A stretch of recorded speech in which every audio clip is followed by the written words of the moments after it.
Good morning, everybody. Today we are going to be playing Tyranny. Something new from Obsidian. Oh, new. I say new. It's been out for a couple of years now, I think. I am excited. I've not played a big CRPG in a while.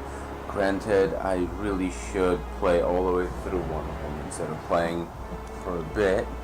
And then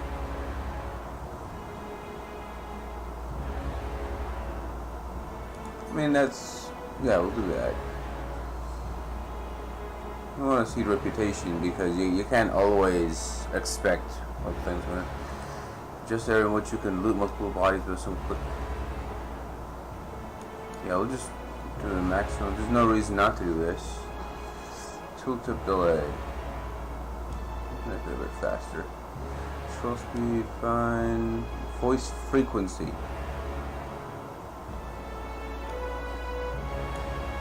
Maybe 80% up there. Ooh, hold on, I gotta turn that down. It's a little loud. I should do.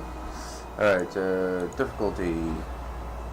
Heal that permanently when their health reaches 0 and they are at the maximum number of wounds allowed. Sure, why not? I really shouldn't do that, but arrow effect highlighting, show. Arrow effect highlighting. Yep, show unqualified interactions. Conversation options for which the party does not meet the prerequisites. That I'm gonna leave off. Show qualifiers. Display qualifiers. The color conversation option be unlocked. Sure, I'll do that. Combat tooltips. This option is enabled. Lightweight combat tooltips will be shown about all characters are in combat. Sure. Show relative defenses. Accuracy.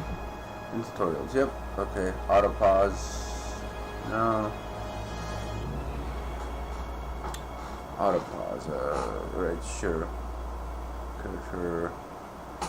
Hit. Damage. Death. Spellcast. Combat starts. Character attack. Melee engage.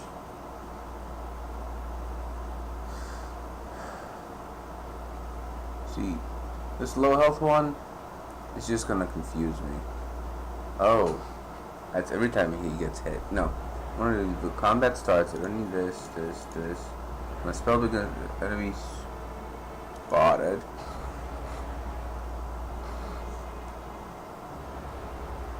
Surface armor.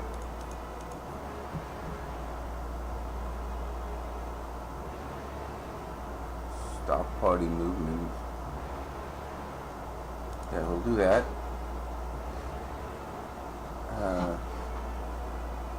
And he's spotted. See, that makes sense. Like, if you're sneaking around somewhere and you see an enemy, you will stop and look around.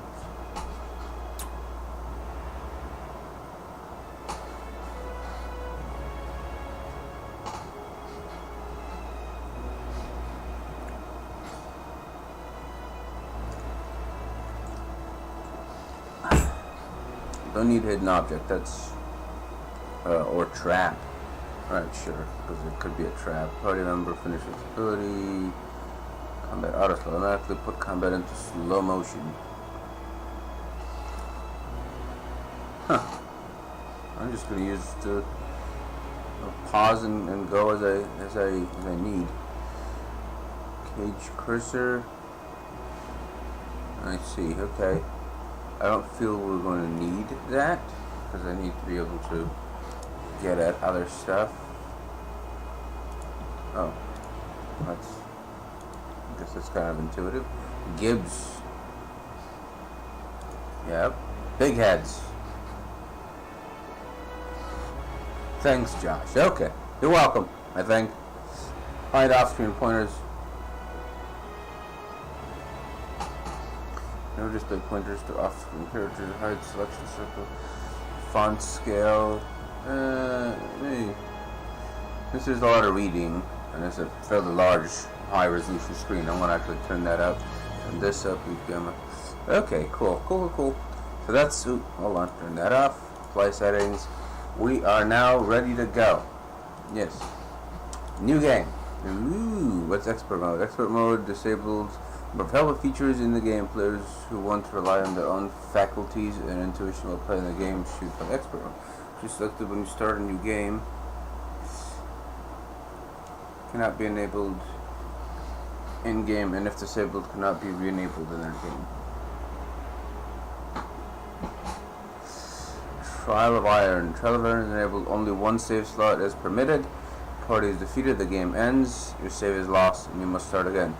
And for those who seek greater challenges, can be modified when started. See, normally I would be all about Trial of Iron, but this is a really long game, and I don't feel like starting over when I get to the final boss. So I'm not going to do Trial of Iron. Normal difficulty setting required. Minimal management. Normal difficulty forgives a few mistakes in combat. Companion is enabled by default. The hard difficulty is suited for veteran players of isometric RPGs. Yep. Who are looking for a challenge. Survival requires enough management of stats through items, spells, and abilities. Enemy eyes more efficient. Use abilities more frequently. And this one, I want to go with this one. That sounds like my style. Now, of course, I could be wrong. It could be that normal is as hard as Baldur's Gate, and then hard and nightmare are just ridiculously above and beyond what the previous game was. But we'll see.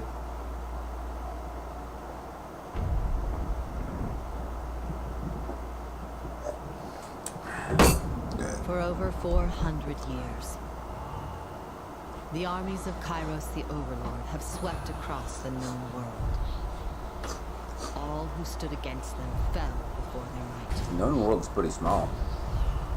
Even the Archons, women and men of immense power, were forced to kneel to the Overlord's will. Nah. Now Kairos' final conquest has come to our corner of the world, and two of the Overlord's armies compete for the honor of taking our lands. The elite disfavored, and the teeming horde of the Scarlet Chorus. The voices of Nerad, spymaster and archon of secrets, guides the fierce and undisciplined masses of the Scarlet Chorus. With each battle, the Scarlet Chorus grows stronger. Simple choice: serve or die. Graven Ash, Archon of War and the Overlord's most loyal general, leads the disfavored. Though small in number, Kairos' ironclad legion has never met true defeat in open battle. Watching over the two generals is Tunon, the Adjudicator, Archon of Justice, eldest of Kairos' minions. Tunon brings Kairos' laws to newly conquered lands, aided by the Fatebinders, judges and executioners of the Overlord's laws. You were among the youngest of the court of Fatebinders when Kairos' armies came to our lands. How could we have known that the fate of thousands would rest in your hands?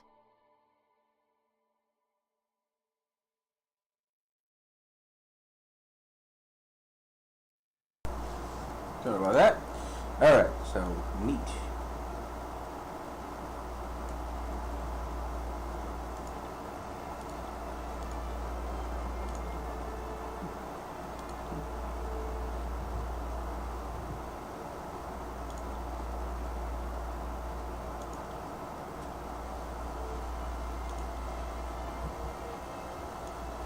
You'll be this guy. Shall be like me. Okay. Northern Empire, you were born, men enjoy equal protections under the law of Overlord heroes. In the southern lands of Tears, only men may own or captain ships, but real estate is restricted to women. Men may lease, but durable ownership of the land in the Tears always passes to eldest daughter or sister. Most sons enter their father's profession by their mid-teens. Those without a profession or family lands to work can find purpose by pledging service to one of the Overlord's mighty archons. Criminals, derelicts, and others are often conscripted into the armies. The archons, if a child cannot forge his own skin, he will certainly find one in battle.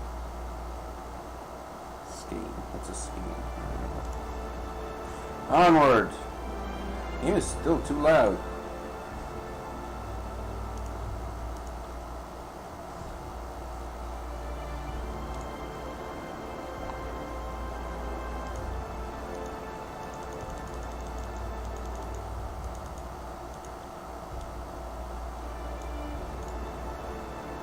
This guy, a mustache.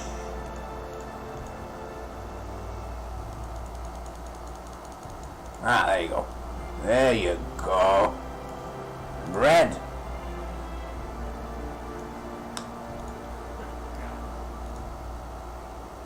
The music is still too loud. My wounds are slowing me down. I need rest. See that? Heads up, we have company. Yeah, I'll be sneaky. Alright, we can do that. Ooh, a squid tattoo? I don't know anything that comes remotely close to a squid tattoo. Hell yeah. Red and gold, baby. Yeah, check it out. Okay, cool. Portrait. Let's see if there's a portrait that matches the beard.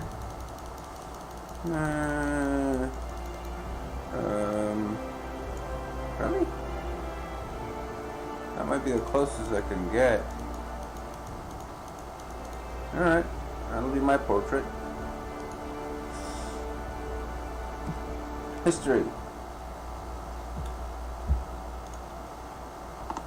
I want you to pay to feed and house to the madam that purchased your mother, sold you to the proving grounds, the Northern Empire's bloodiest, most notorious fighting arena. Only enough training to assure the show isn't over too soon. Your natural prowess, survival instinct led you to one victory after another. There was no elegance or play, no formalized duels, just brutal melee and the stench of blood, shit, and bronze with each day's gruesome necessities. 1,000 others in the Great Melee is given her freedom, but in 300 years, only 3 warriors have ever walked away. Proving ground, closing horn standard, the 13 corpses lay about your feet. You became the 4th to be granted freedom. The thunderous applause. This autonomy was short-lived. Within days, word of your accomplishment made its way to the Archon of Justice. Soldier, hunter, lawbreaker, war mage, diplomat, noble scion, guild apprentice. Sure, we'll be a guild apprentice. That sounds all fancy. Deeply proud of your intelligence, your parents always knew you were too smart for a life spent with your hands in the soil, looking to secure a better future. Parents struck a bargain with the 7 Tree Guild, small magical order willing to teach you letters, numbers, and magic if you prove capable. Several years you learned much from the mages, mastering reading and writing faster than the rest, and eventually learned the basics of mystic theory and spellcraft. Magical studies came to an abrupt halt when Voices of Nerat, known in his historical capacity as the Archon of Secrets, the Voices of Nerat is equally part genius and madman. Rumors abound that he can steal the minds of others. The few, if any, are alive to confirm as much. The subject of his interrogation are never heard from again, and the Archon is able to recall the memories of his victims. Wow. Something I can see. Okay, so you can get more information on stuff. I think I got enough info about this guy. So he's one of the big bads, like generals. Peace and distraction that must be disbanded. Guild, a peace and distraction that must be disbanded for the upcoming war. Its mages assigned to proper armies. When your peers went on to other guilds, your mind was seen as too valuable to waste at an army. Instead, your life was claimed by Tuon, Archon of Justice. Okay. Primary expertise, sword and shield, javelin, dual, red sword, unarmed, frost spells, shock spells, vigor spells, atrophy spells. Will be evil. Alright.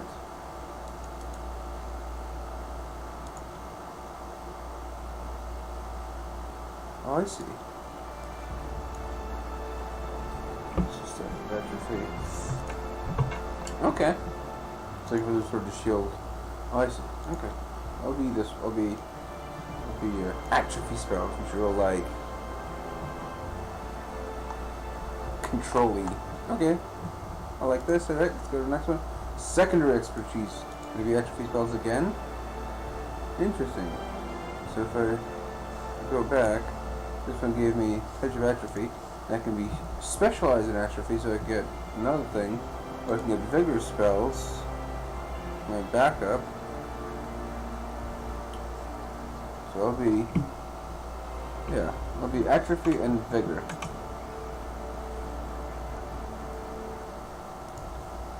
Okay. Life and death. Red.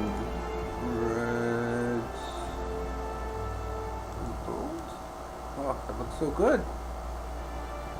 That looks so good.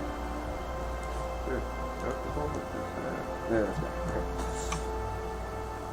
Banner. Oh,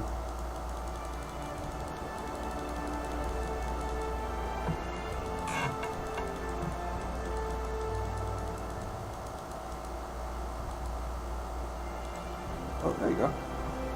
Let's do that. Red. Gold on red. Yeah. Lord Red. Now some attributes to spend. Okay, what is this? I don't know what those numbers mean.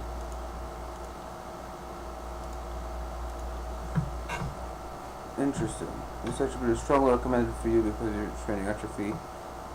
Vigor spells, because you're training atrophy spells. Vigor spells. Okay, so what's is the most important for me?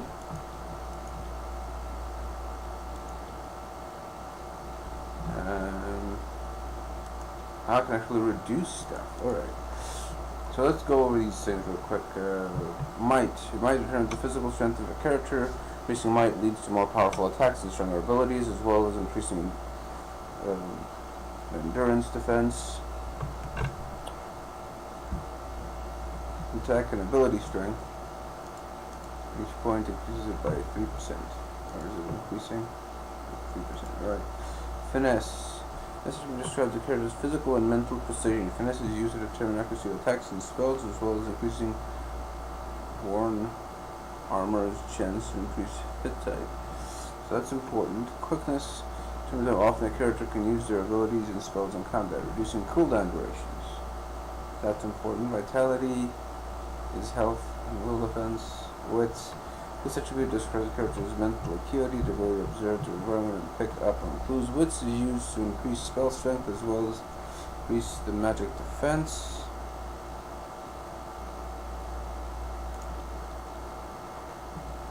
And resolve. Determine the character's ability to endure physical and mental challenges. Resolve is the primary attribute used to derive the endurance, will, and magic defense. It also increases the duration of afflictions applied to the characters. Okay, alright, so you don't do this with these points. I'm going to drop each of these one and put this keep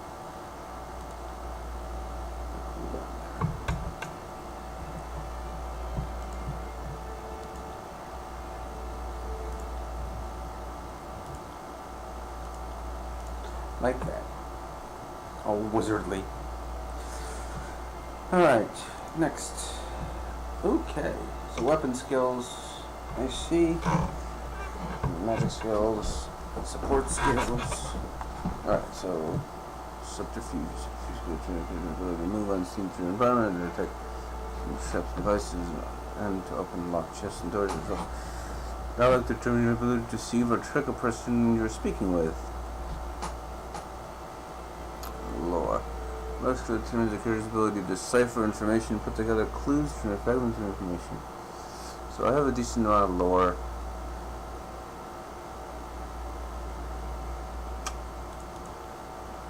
I want some subterfuge in here, because I expect I'll be talking to people a lot.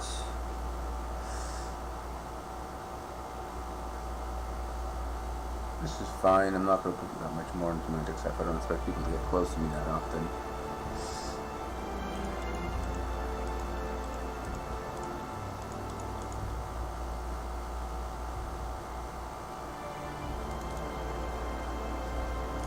There.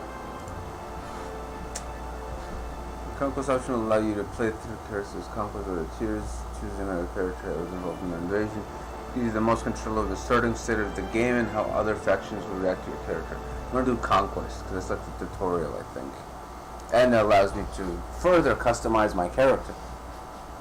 All the world has fallen to Kairos, and now the Overlord's eye is on the Tears, our home. The last corner of the world freed Kairos' reign. Two armies, the Disfavored and the Scarlet Chorus, marched south from the Northern Empire, the last realm to fall to Kairos a century prior. In the early days of 428, Kairos' armies arrived at the Gates of Judgment, the mountainous border that we Tearsmen so long believed unassailable. Unable to agree on a unified plan of defense, the various leaders of the Tears sit and wait for each other to deal with the conquerors. Until it's too late.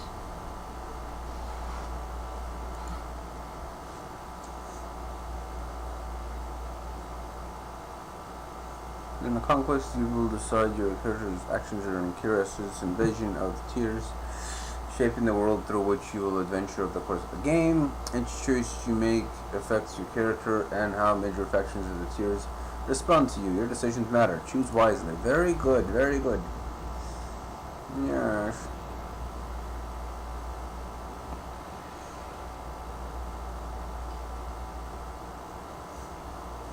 Bastard City.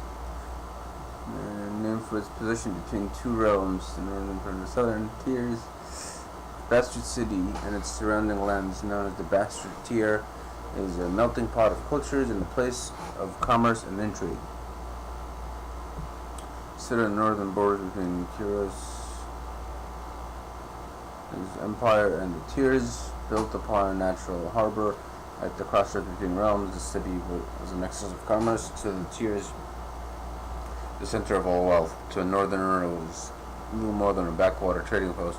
Its symbolic status as a gateway to the continent made it a natural first target in Kairos' military conquest. Circumstances were ideal for you to prove your worth as a soldier in Kairos' armies. Taking the city would send a message to the rest of the Tears. Kairos will be insurmountable. Kairos' will is insurmountable. Okay. Alright. So there's the Bastard City. And we can do infiltrate the Tears. Both armies send their forces to prepare the way. Or the first major, we'll do this. We'll infiltrate. Remember, the Gates of Judgment is the first battle of the conquest, with the real combat unfolded with the advanced units of both armies preparing for the coming war. Which is a plan to infiltrate the capital. Which army did you join? So I want to be all orderly, or do I want to be crazy and stuff? I want to be orderly. I think that fits my character more.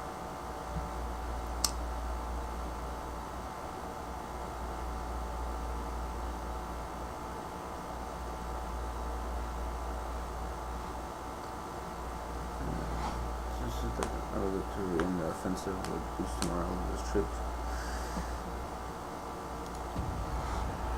The Oath-bound scouts identified a modest border defense and collaborated to an organized attack that would leave the enemy uncoordinated and cut off from aid. You oversaw the preparations, offered your opinion on the strategy. When the clashing swords and spears fell to silence, followed by the cheering of disfavored scouts, you were the least surprised.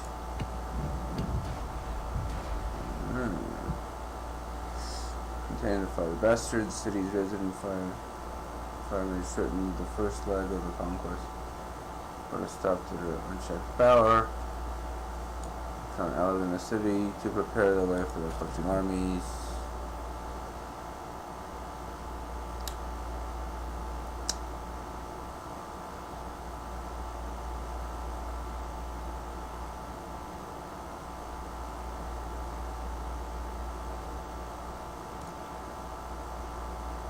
bitter captain of the guard is someone their ship is favored. Even a well-connected smuggler. Yeah, smugglers are always useful to know.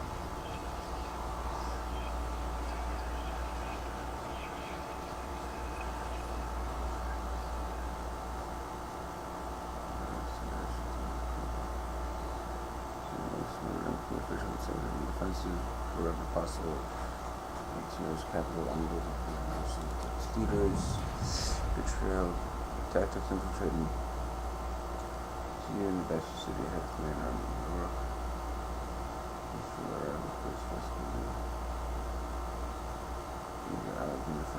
how did you assist in the fall of the Bastard City? So, General Commander of the Bastard City Defense, in honorable fight to death that is favored. She spares the loser's life for the battle to head the civilian lines for occupation. Oh, it gives me an ability. Warrior's Respite. Cooldown 1 per encounter. Self. Sting the ground during this time. Regenerate health rapidly, but the damage is soon reduced. Interesting. Okay. Spreading the word of Kyros. You converted the poor and disaffected into a hidden army of the Skull Chorus. Once the dust settled, the army wished to bolster their troops with these sleeper cells.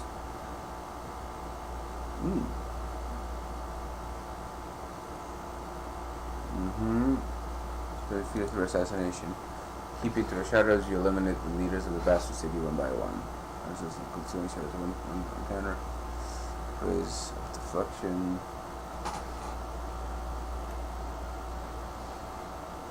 I'm gonna go with this because I like fire. It has sounds like a thing I do. It didn't take much to convince the Bastard City's downtrodden that Kyros was just superior power.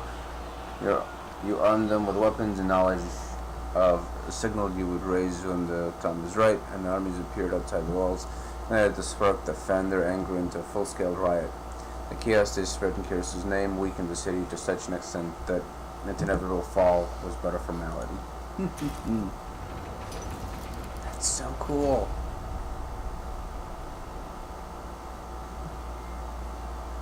Bastard City settled into a new state of normalcy, with every tower displaying Kyros' banner. Your name was whispered alongside rumors of a decorated career to come. Armies divided into two fronts and migrated south. Tunon sent word that you were to join the next frontier of Kyros' conquest, either as judge and overseer of the settlement of Lethean Crossing, or as a war advisor with the army advancing into the realm of Vanheim. You know, I think I'm actually going to be a governor for a bit. So let's go be a governor at the what's it called, the Lethean Crossing.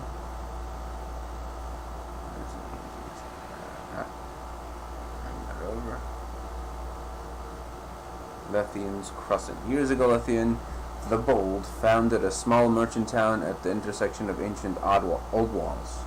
A pact between the settlers and a mercenary company meant the caravans were able to travel without fear of bandits or bane, and the town thrived in modest insignificance.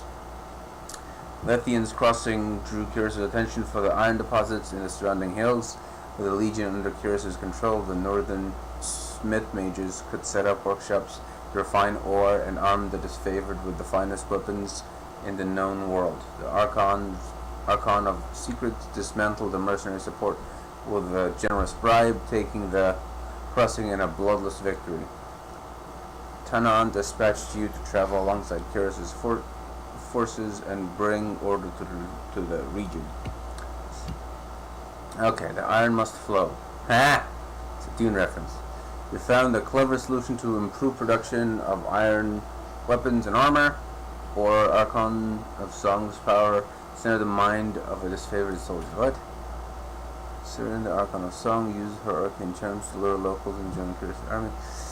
Of the efforts were critical to recruits, and a thralled disfavored soldier joined her cult. His company feared that the Archon was growing out of control and needed to be stopped. Destroy Siren's cult or send Siren cult to the vanguard. Huh. I'm gonna go with this. Curses Smith mages worked day and night to create weapons. No one faulted their dedication, yet production was low. The plans that came to light proved divisive to the disfavored and Scarlet Chorus. On the one hand, any additional manpower was needed for fighters, not foragers. On the other hand, the celebrated weaponry of Curse's armies needed to be fiercely guarded. Draw from the Scarlet Chorus recruit two refugees from the recent influx and forced them to the military. You repurposed these individuals to haul wagons of iron for the Smith mages. This proved an inconvenience to the Scarlet Chorus, who relied on their force of numbers to constructed help from the local tribe of beastmen. Their strength would more than offset their disobedience. It protested that savage leaders have access to their secrets of iron, but their voices were few compared to the supporters. I want to go with that. That sounds like, yeah. The Scarlet Chorus were overjoyed to learn of a beastman conscription, graciously lent their support to your cause. The local beastmen were subdued and yoked to iron-bearing wagons, where their boundless strength and tirelessness proved critical to the Smith mages. I have a feeling that this is gonna come back and bite me in the ass when I meet some beastmen. The disfavored grew agitated about exposing the secrets of iron to savages. You attempt to allay their concerns, but your words fell flat before a stubborn, uncompromising audience. No respect at all. Okay, Guardians do curses. Armies use Lithium Crossing as a reprieve from the war. The city grew more crowded as the mercenary army hired by the Archon of Secrets occupied the barracks, where they drained resources and escalated tensions. The disfavored wanted nothing to do with the sellswords, but the Scarlet Chorus sought to invite them into the fold. The disfavored demanded that the mercenaries be kept from Curse's armies. The righteous occupiers would not deign to share provisions or supplies with degenerate sellswords. Build a separate barracks and mess hall in order to keep boring. Using combat games and challenges and allows laws against travelers. No unenforced. Those who won the contest took a greater share of the provisions, and sellswords of merit were invited to join us. That's kind of neat. But let's see what's going on over here.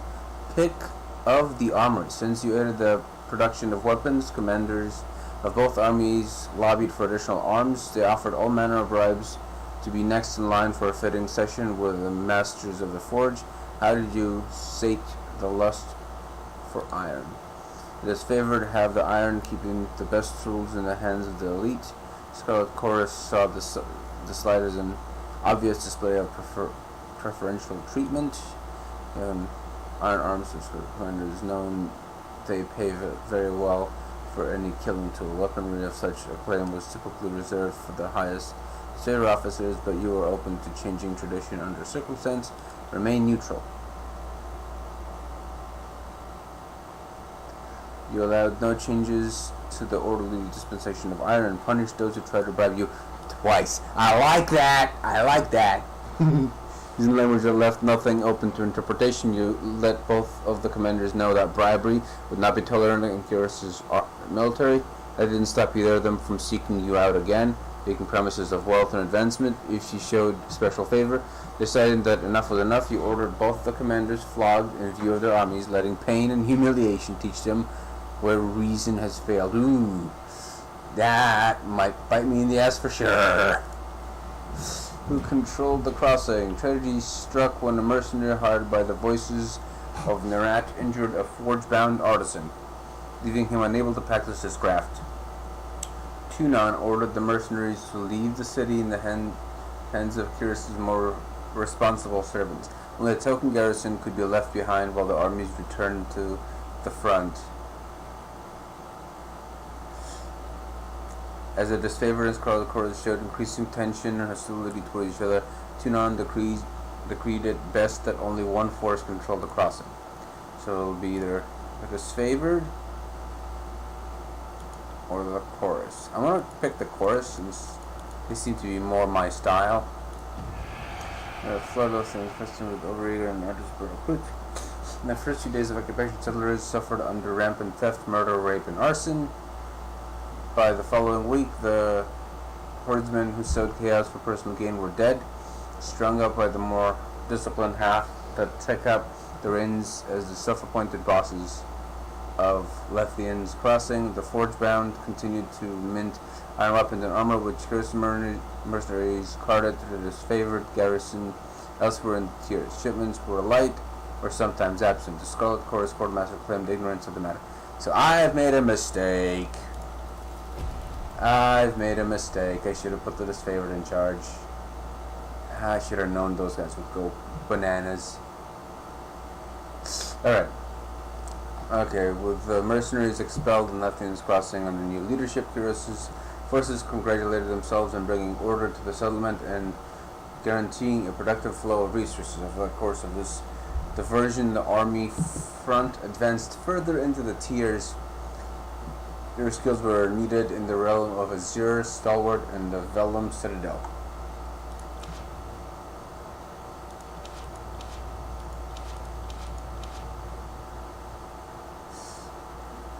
Its easily defended position and rich military tradition, the realm of Stalwart was the most formidable realm of the tiers. Chris has dispatched the Archon of Stone to subjugate the nation of Azure, or Vellum Citadel. Upward gaze fell upon the Vellum Citadel, its treasures, its knowledge, its secrets. That sounds like me. I like secrets and knowledge.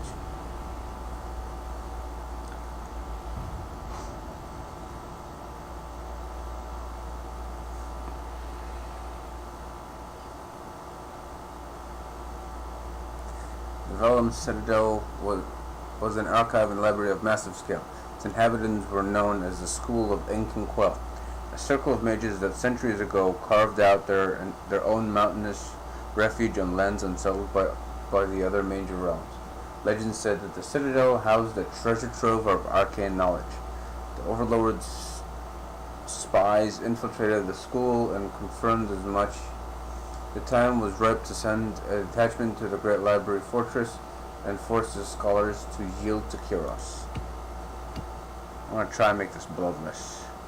Peaceful turn bloody, or turn song and snare some stealthy sages. Okay. Syrian Archon of Song used her powers to enthrall enemy mages who crept beyond the Citadel walls. After Kyros' forces rounded up the arcane practitioners, the disfavored began executing new captives before they could share dangerous knowledge, a crime under Kyros' law of the Scarlet Horus. His mouth would be bound with iron bridles, preventing them from speaking their forbidden knowledge. Punishment is favored for executing mages bound to the Scarlet Chorus, or in the several service should be given to the Archon of Song as her personal bodyguards. I'm gonna go with this. There's less. Well, maybe something here. It's interesting that it March and the Vellum Citadel, respect and orderly surrender. They neared them and gates. A blast of arcane energy struck the commanders dead. Suddenly, the highest ranking officer alive. Kyros' forces look to you for the next steps. The call weighs in your mind as it has an immediate influence on soldiers' losses. The expendable Scarlet Chorus to attack, commanding the disorderly mob forward to give the elite disfavored a chance to withdraw. Throw across the maneuver in terms of lives losses, assure the survival of the most capable of his soldiers. If to advance their shield wall, knowing that a handful of Kyros' elite soldiers would hold off and attack until their Scarlet Chorus retreated. He knew the disfavored would despise you for any losses. Nah, I'm gonna go with this. I'm gonna go with this. Boom. Scarlet Chorus openly criticized the suppression of enemy intelligence, gave the soldiers a stern lesson in Kyros' laws and the sensitive treatment of forbidden knowledge. But that didn't stop the whispering and rumors that the conquest was being mismanaged. I'll show them mismanaged. It's the good thing about being a bad guy. You can pay. Archon of Song incited Scarlet Chorus recruits to fight their leaders. Bosses were killed. And to fight their leaders, vessels were killed and supplanted left and right. This favored demanded an end to the practice for the good of the conquest.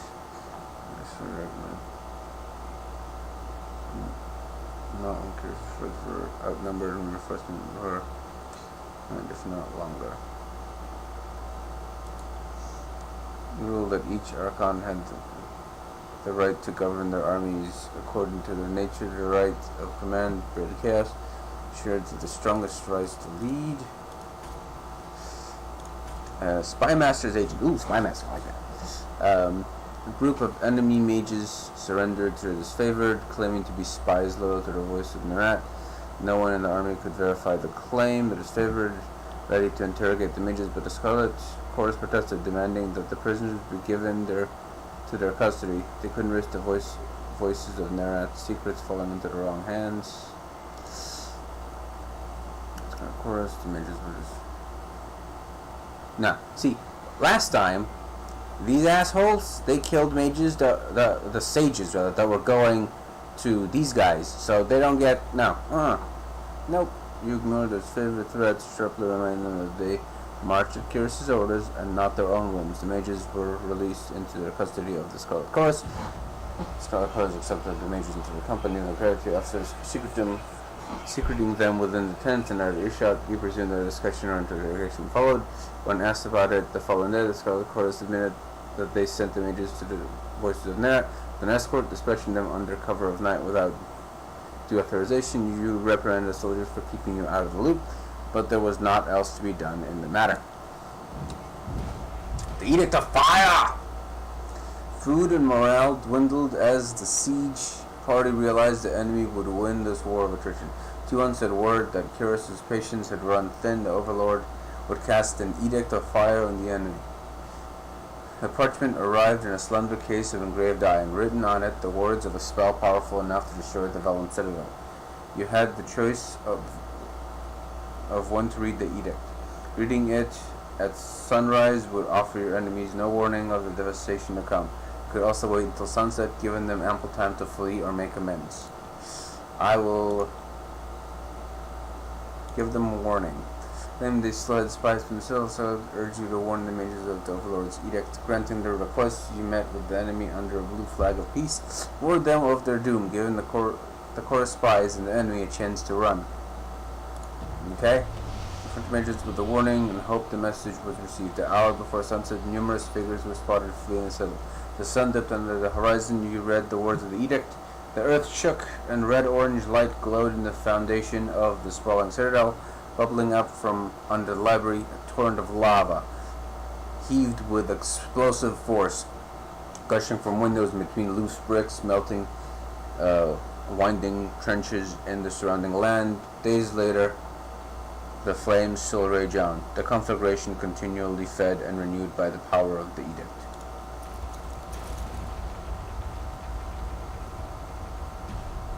Neat. The armies of Kyros left the devastation of the Vellum Citadel in silence. From that day forwards, the Tears came to know the once noble citadel as the burning library. Nice. This was an undisputed loss. The resources, knowledge, culture, and life, but a message had been sent. The Overlord will not tolerate defiance. You didn't have long to rest before Tuon called you into service once more. You were one of the last to depart from the mountains, and as you journeyed off, you spotted a few campfires in the mountains. They were mere specks, dwarfed by the inferno. The last gasps of survivors, or perhaps looters from Kyros's armies, bored and daring enough to pick through the ashes. And this is my path of devastation. You have reached the end of Kyros's conquest. Do you want to continue or erase your progress and sorrow? We will continue. I made some mistakes, but we will continue. Spells appear from both core and expression sigils. Core sigils determine the type of magic. Expression determine the shape. Huh. If you can craft your own spells, this will be fun.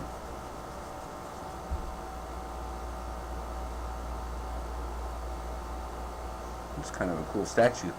The year is 431, and Kyros's invasion has shattered all major opposition in the tiers. The younger realms, the bastard tier, the free cities. All who defied Kyros lay broken by battle, or bowed in surrender. The two armies of the Overlord, the disfavored and the Scarlet Chorus, now control our lands. But our will is not yet extinguished. Not entirely. In the valley of Vendrian's Well, those of us unwilling to bow to Kairos have banded together in defiance. Violating an oath of surrender from 2 years prior, we have staged a bloody uprising, murdering the disfavored in Scarlet Chorus garrison in a midnight assault. With their main forces spread across the tiers, the disfavored and Scarlet Chorus redeployed to Vendrian's Well to crush the resistance. But months pass with no definitive battle. As disagreement and discord paralyze the Archons, we bide our time and wait for our message of insurrection to spread across the tiers. The Overlord is not amused, and Kairos has one message for the Archons: crush the Oathbreakers or die. Kairos backs this threat with an edict, a magical commandment that can slay all in the valley should the order be ignored. The honor of proclaiming this edict fell to you. Sent across the mountains to Vendrian's Well, you carry the Overlord's edict to read before the Archons. As you finally make your way through the winding mountain passes into the valley, the ground trembles, and Kairos' magic seals the way behind you. You are trapped in Vendrian's Well, with Kairos' armies and the Oathbreakers. The only way to survive is to fulfill the terms of the Overlord's edict, in any way that you can.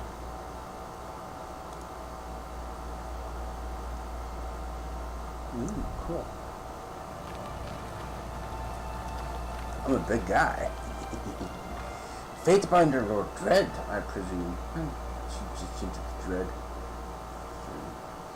First time is the Tyranny. Watch for those windows to help you become these ones. If you know the game, you can disable the turtle messages anytime. Okay. Oh, this is so Baldur's Gate. Right down to the little symbols. Oh, even this. Aura, Kairos, Overlord be praised. When I heard the avalanche, I feared the valley was still with you on our side. This favored warrior claps her gauntlet to her breastplate, the traditional salute of her legion. There's to see you again, Fatebinder. You were with us. Okay, conversation. See you another character and sometimes additional parties like bystanders or companions who may interject. Choices you make change how the story develops and will build a reputation for your character over time. People in the world will learn of your reputation, good and bad, and respond accordingly. And characters' attributes, skills, history, and gender, as well as decisions you made in the conquest, may all open up options for you in dialogue. These options are not necessarily superior to the other responses, but give you a wider variety of choices to select from. The manner in which someone responds to your choices depends on their individual personality and attitude.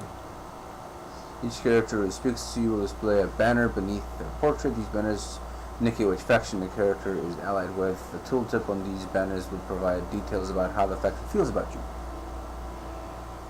Favor, 41% tier 1. Wrath, okay. Provide details about her. Feels about you. You often see the names of important characters and locations displayed in gold text. The tooltips in these glossary entries provides you with important information about the world. Yeesh. Okay. Alright, pleasure to see you again, Fatebinder. You were with us since before the first official days of the conquest, and so it's fitting that you're here now. What I hope is that last gasp of resistance from these backward tiersmen. Here's hoping you can convince the Archons to settle on a plan to crush the Oathbreakers. That is why you're here, right?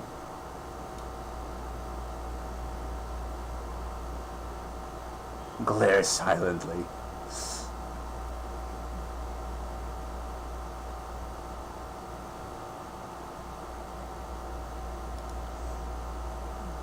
Your senses seem more than mine, good Fatebinder. I do not pretend to know much about such things, but if that was Kairos' magic and you're here on important business, well, you don't have to be the Archon of Secrets suggests that you're here to proclaim an edict. What does Curious have in store for the enemy?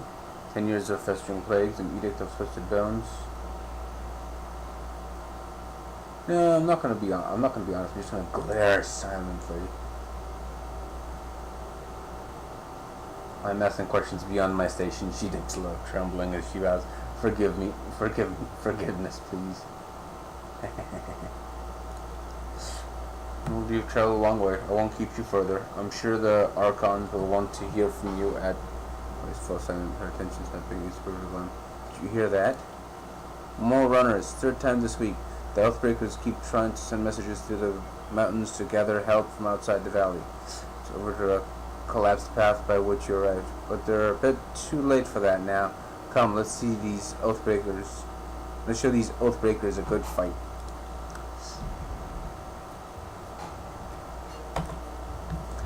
Okay, so she's gonna attack that, and he's gonna attack that. What have I got here? I got thrust. I got touch of entropy. It's the touch. Okay. What's this one? Titan's touch. Little target. These are all. Alright, we'll do this. We'll boost. Okay, so I guess I have to move within range. And, okay. Titan's touch on her. Can I not cast it on? Use allied target.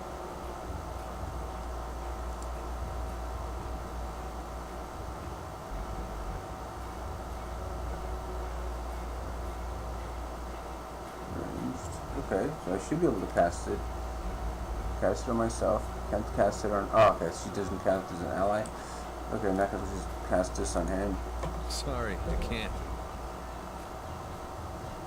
This is a pausable real-time combat system because you will often manage more than one character at a time.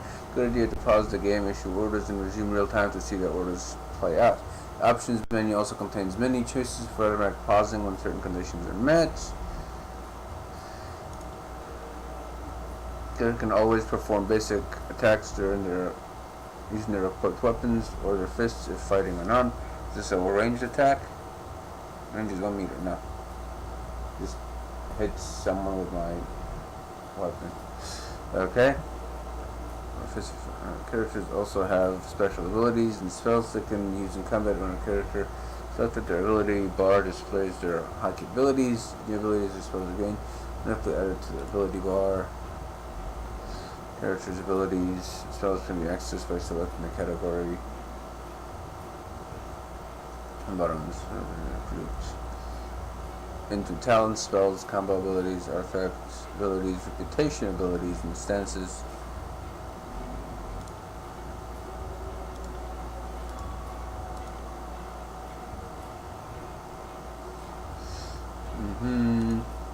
Open test. The ability left click on the ability icon or press the hotkey press button to its location in the ability bar. Cursor will change to indicate whether your mouse is over a valid target for the ability. If the cursor is red X in the corner, you are not over a valid target. If the cursor has a pair of feet in the corner, you will need to move closer. So can I select him or no? I can't. You need to move closer to the target to use the ability. For abilities that target party members, you can click on the party portraits to target the abilities in the party member.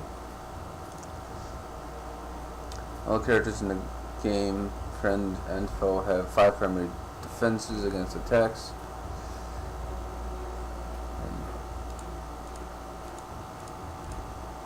Okay, I see. Parry, dodge, endurance, will, and magic. Has parry, war, parry, throw, attacks and spells. Reduce damage from enemy attacks and may lead them to miss altogether. And against range attacks from bows, javelins, and magic spells. Higher skill ranks will reduce damage taken or even cause enemies to miss. These defenses are based on the character's attributes, items, and other effects. The character's accuracy is based on their skill with the type of weapon. Their wielding accuracy is compared to the appropriate defenses when an attack is made to determine how likely it is that the attack will hit. 4 possible results from any attack. Hit, critical hit, graze, and miss. Critical hit increases your damage while graze reduces it. Attack, gain experience in the weapon skill used to make the attack. Even a miss will gain some experience. Neat! Okay, so the more you use a certain weapon, the more experience you'll get with that weapon.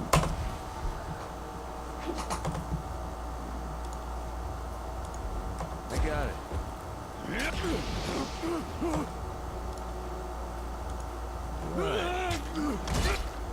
Woo! Gibbs! I haven't seen Gibbs like that since Baldur's Gate. Hold on, where are you going? Talent points. There's level up. Okay, there are 6 categories of talent available to your character: leadership, defense, power, agility, range, and magic. With each level, you gain 1 point to purchase a talent from any of these categories. Within a talent tree, each tier of talent unlocks based on how many talent points have been spent within that tree. To learn a talent, select its icon, then the save button to confirm your purchase. Choice. Each companion has their own talent trees with unique abilities. These abilities unlock in the same manner as your character's talents. As you spend points within a companion's talent tree, further tiers of talent become available. Alright, so how do I get to the talent tree? Journal, spell creation. Interesting. So we can do that, and then force, focused, intent. Touch of entropy. I already have it. Interesting. That, just that. Interesting. Says, okay, cool. Talents. I didn't level up yet. So why did it give me the whole level up spiel if I didn't level up yet? Spells appeared using 2 or more sigils. Of course, to determine the type of magic. The expression sigil determines how that core shapes itself into the world, such as ball of fire or frost enchanting weapon. Several categories of sigils that can accent a spell, granting a greater range, accuracy, or providing bonus secondary effects. I think I got the base of this. Each sigil requires a certain amount of lore skill to learn and control. Characters must have a lore skill at least equal to a spell's total difficulty in order to cast a spell.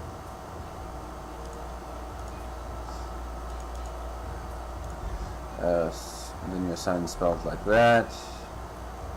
You can customize your spells by selecting different icons. If you get multiple players in the same core and expression with different accents, these icons can help you differentiate your spells.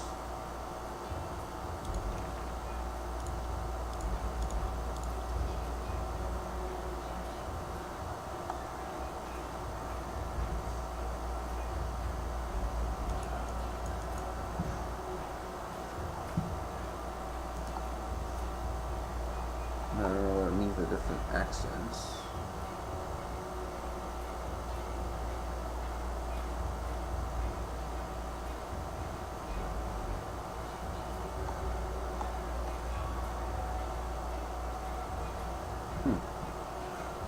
Okay. Each spell has a default name, but you can customize the spell's name. Some accents allow you to modify the effect or range of your spells. When you use sigils, casting you will display. Okay. Let's grab this stuff. Whetstone, potion of protection. Right. Alright, I need to increase that scroll speed. I'm actually going to turn down the sound a bit more. Actually, you know what? I'll keep the sound here. Lower the music and effects volume somewhat. Keep the voice up. That tends to be really quiet. Game. I need the scroll speed to be much faster. Excellent. Sorry, I can't. We should be vigilant and deal with the remaining Oathbreakers in the pass. This was a mission.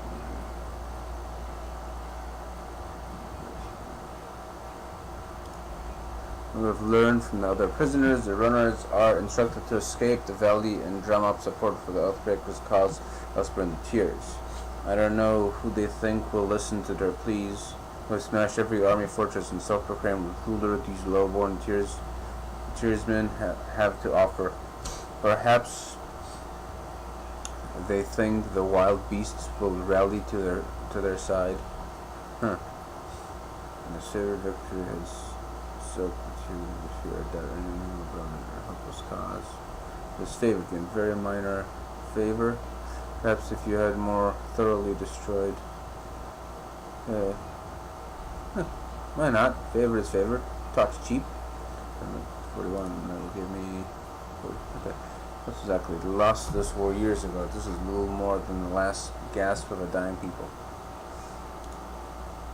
This is their destination. Once we clear the pass of the enemy, just head south down the foothills from here. Should just be a matter of hours to the encampment. Carry on. Okay. Let's move this out of the way. Squeeze through the gap. I don't have enough, so I have to squeeze through the gap.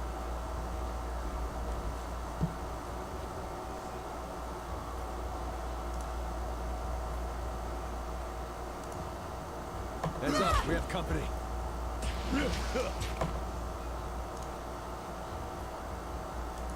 Will do.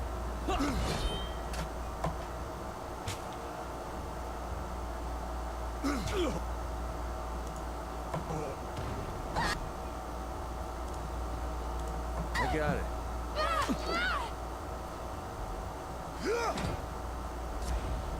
Sorry, I can't.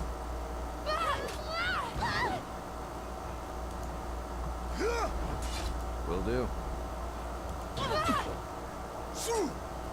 Will do.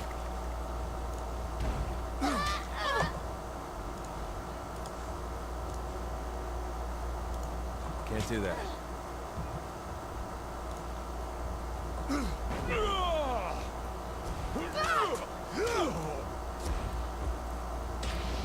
Right. Take that.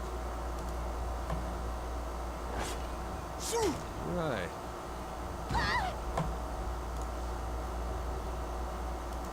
Seriously, I won't really cast it on him.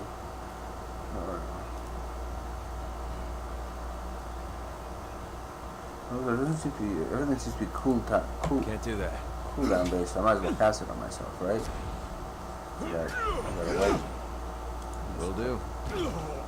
Huh, I guess I can do it. I guess attacks are different from thrust thing. Alright. Right. Can't do that. I got it.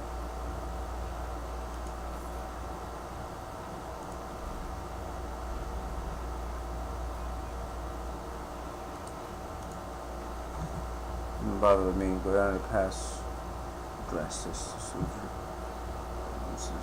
I can see a hint of entry of hinders. You're wounded, and it's not trivial.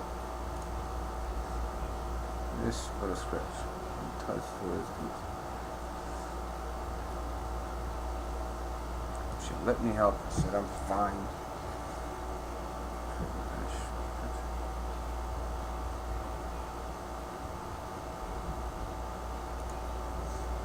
You okay? Right. I wonder if there's something back here. Let's squeeze through. It's over here. And I'll get a chance to look. Ooh. Dissected corpses line the road to victory. It ends well, an example of the fate that awaits those who resist this as well. The ancient weeping mother statue pays homage to the queen. Like Sorry, we can't. Yes, first of her name, fresh water once flowed from the statue. When Kyros's forces attacked Vendurian well in 429, the statue began with blood and has done so ever since. Alright, so that's that. So up in this way, basically, there's a road. Let's go talk to her. We lost. I watched just over the pass. Go north and east.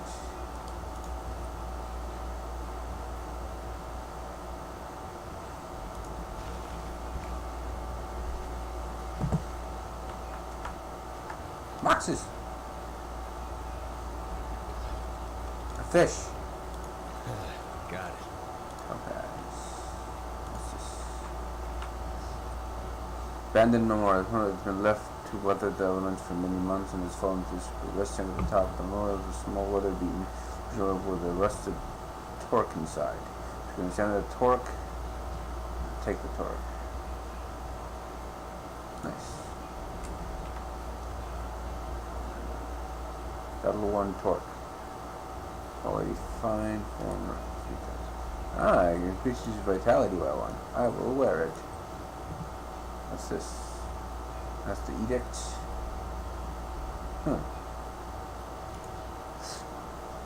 Sun Soldier's javelin.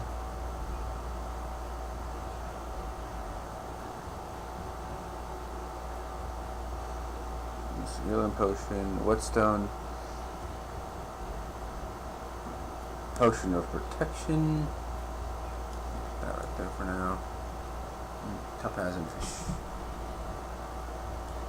Why not? No, I have 2 different staffs. What's this one? Crush, corrode.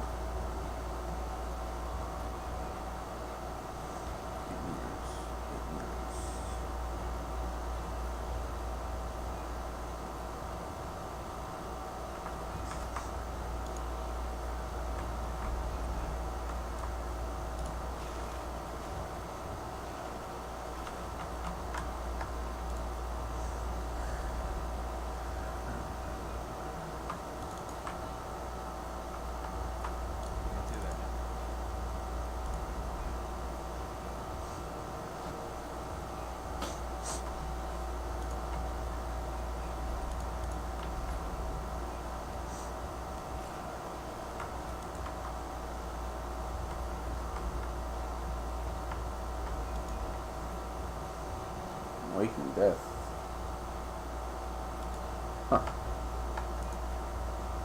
Supposed to reach for the sun and protected by Karen birds.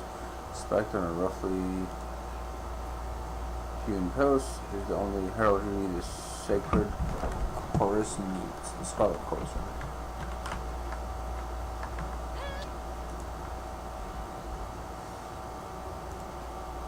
Stealth. Use level of stealth and fighting hidden magical traps. Scouting characters assertive filled with yellow when a hostile character is certain to attack them. The circle fills yellow character is suspicious and will move to investigate while the circle fills red. Becomes fully red, your character will be discovered. Several towns will grant character bonuses. Alright. Must have been attacking. Alright. Character recovery. Character's veteran foe must recover after every action they take in combat. This recovery timer is displayed above each character in combat. The length time varies based on the character, the weapon they are wielding, the armor they have equipped, and the attack ability or spell they just used. You issue an action to a character, and when to cancel it, you can press X with that character selected. Action is, as pressed far enough, cannot be cancelled. Okay. Knocked out. Out. When a party member is reduced to 0 health, they are knocked out. This means they are out of the fight, but as long as your side is victorious, they will generate your health. Combat ends. Being knocked out applies a wound to the character, reducing the maximum health for a future combat until they rest or level up. One of your party members has been hit with a disengagement attack. A disengagement attack occurs when one character is engaging another character in combat and the person they are engaging tries to move away. Be careful of how your party members move on the battlefield to avoid receiving disengagement attacks. It says they're like attacks of opportunity, so if you try to move away from someone who's attacking, when your character has been engaged in melee, when characters engage, they immediately stop moving. If they move away from the enemy engagement, for a powerful disengagement attack, your character will also automatically engage enemies when they initiate attacks against them. When a select character is engaged, your cursor will change to a red circle of 4 wedges. This indicates that moving that character will provoke a disengagement attack from the enemy. Engaging them. Engagement is indicated by arrows drawn between the character between the selection circles of enemies to see what character is engaged. Engage by mouse over their selection circle to display. Okay. Attractive objects. I got that. I figured that out. Critical hits. Let's go to crit. Crit is a better result than regular.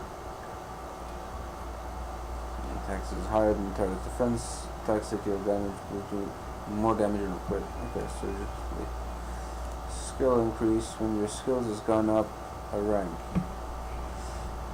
As you use your skills in game, they accumulate experience. Yeah, figure that out. So make your character looking on the screen. Pause the game. Manage your character's inventory, attribute your talents. Anytime to save the game. Save F6 here. Okay. F6. Resave. Nice. Characters not people incurring again neutral or friendly. You can interact with them by clicking the selected circle. Many characters will simply greet you and go on their way, but others will have larger conversations to explore. Lower and your activity toolbox. In many conversations, you will see words or phrases displayed in green color. Groups in these will give information that your character knows about the world based on the previous choices you've made. These links can help explain why another character is being friendly or hostile to you. Alright.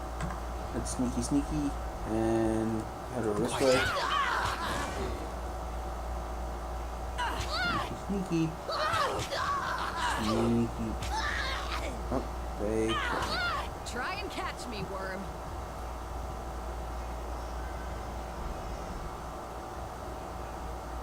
Isn't she already dead?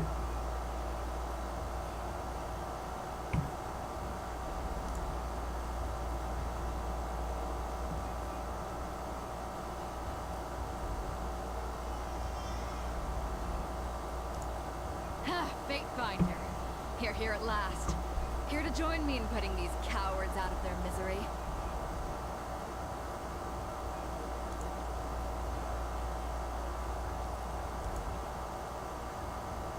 Okay. Ooh, I can control her. That means I can cast, Blood-Soaked Stone. Combo builder. Sure, we'll do this. Let's combo this guy right there. Ready? Look at that, future corpse.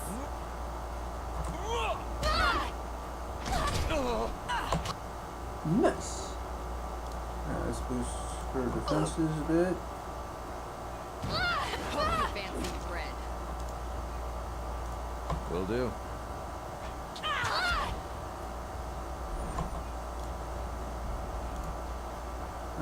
No, let's cast this on this guy.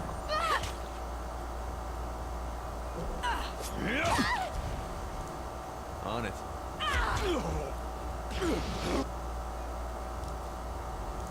Will do. I got it. Phew. I can tell you didn't spend the conquest in a diplomat's tent. I'm versed, by the way. But there are more important things to take care of than introductions. Those Vendrian guard we killed didn't come alone.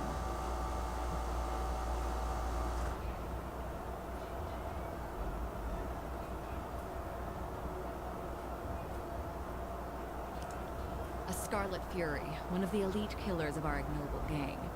You'll see more than a few of us around camp, but don't let that fool you. We're a rare breed. Most of the soldiers in the Scarlet Chorus are little more than farmers and children armed with rusted forks. Makes them easier to control. The voices of Nerat called his best fighters to this siege. There must be something important about Vendrian's well, though don't ask me what. The Archon isn't in the habit of spilling secrets.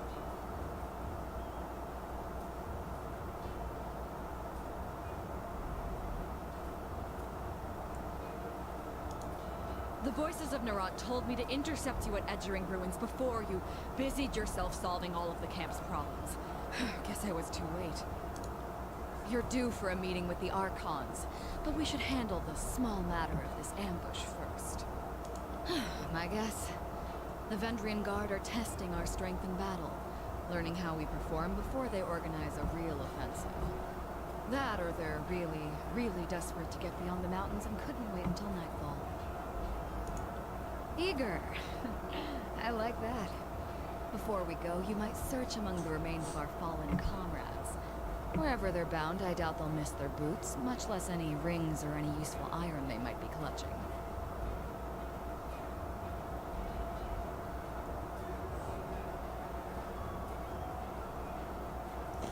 Years the conquest of the currency of the divided realms was of questionable value and easily counterfeit, and rings offered the promise of a shared economy simple enough for anyone to understand. Today they are the standardized currency across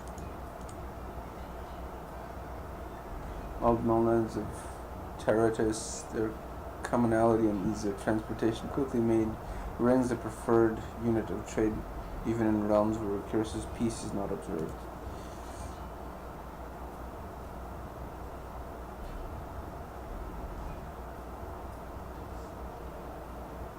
Interesting. Right. Nice and practical. No reason to pity the fallen. Before long, we might wish we'd joined them here. But at least we'll enjoy heavy pockets and warm toes. For the voices of Nerat!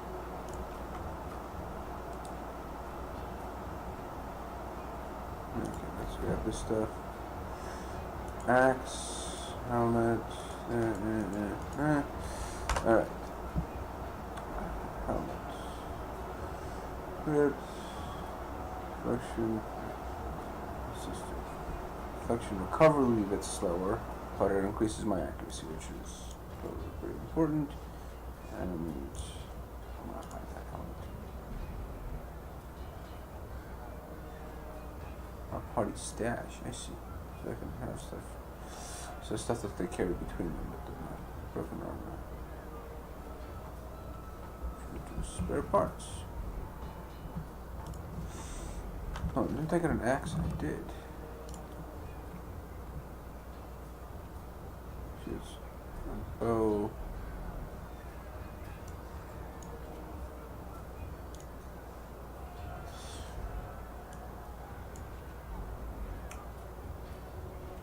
Rivers and Gutseeker.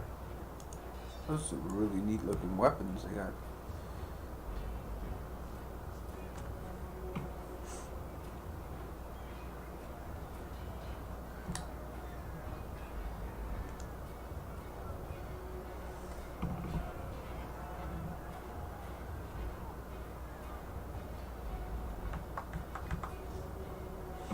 Okay. I didn't expect. On it. Alright.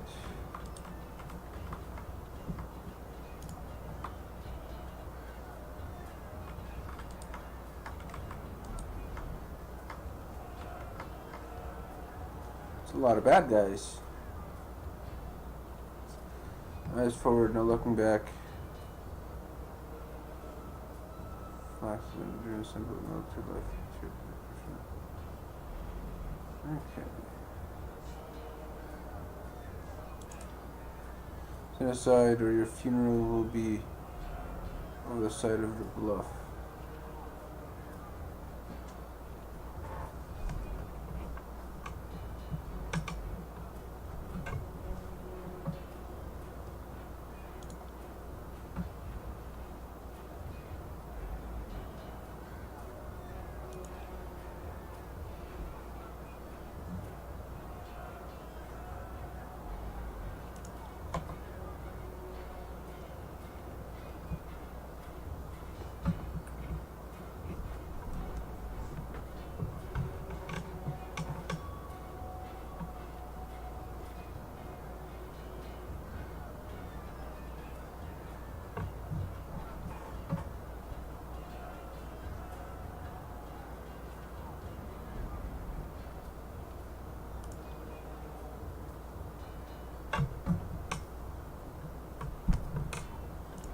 Okay.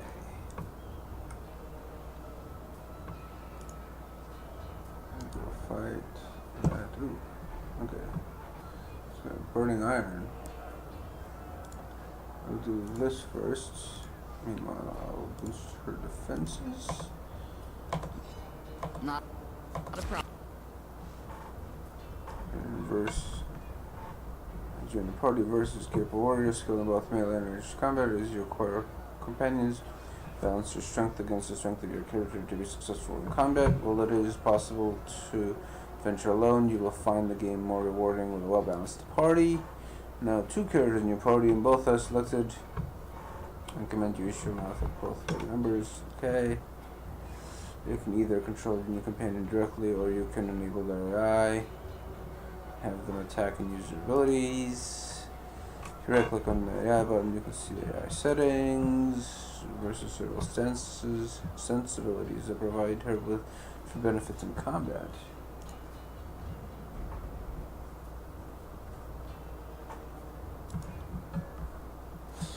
Red Gazer. This dodge is bonus damage to mass attack equal to 10. Receive from attackers and parry. Plus 10 accuracy. And just more dodge. Build more dodge.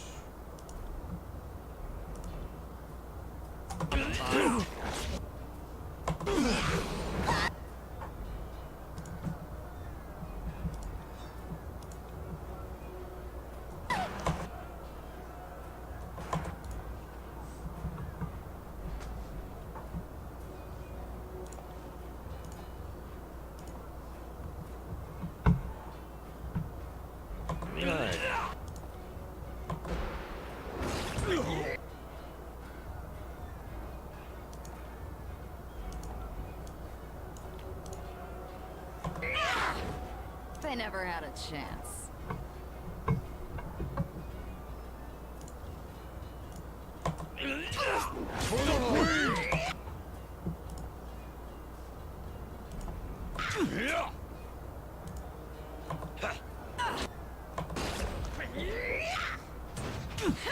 Let's see what comes out of you.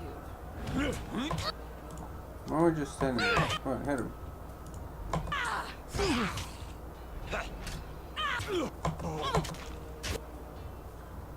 Okay.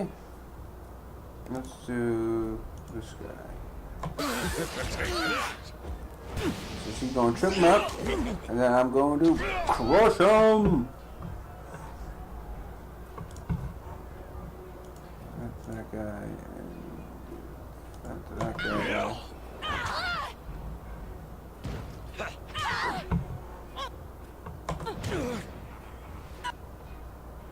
Yeah, I gotta turn that off.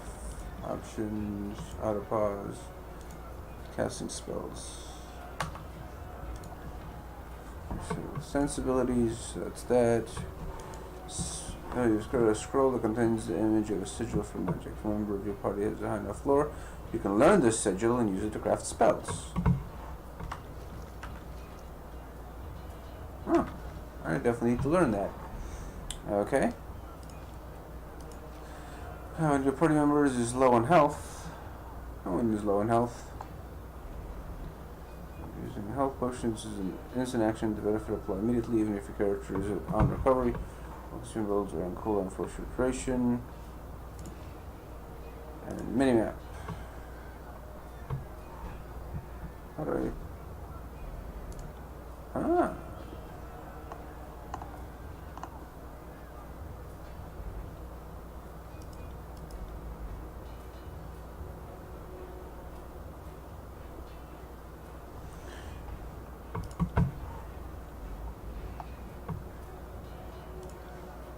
Is there a way for me to perhaps increase the size of the UI a bit more?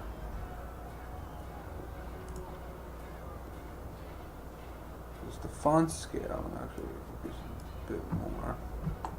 But I don't see a way to change the size of the UI. Because that map is teeny weeny. Tiny. Alright. So the guy's gonna die rather quickly. Okay. I'm on it.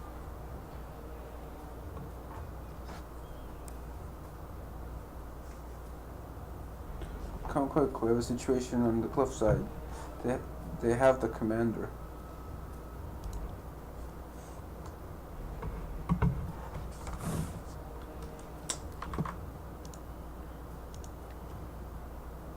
Yeah, it's armor you can actually use. Shield, another one of these.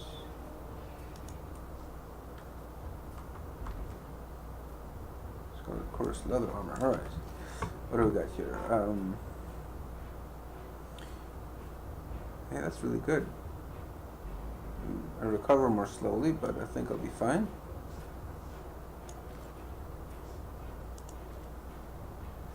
I'm not going to use a shield since these are two-handed.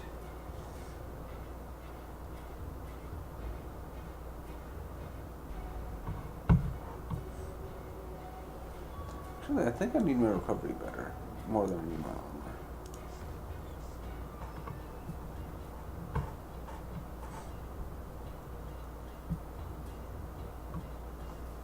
How about you? He's got Bloody Scarlet's Fury armor.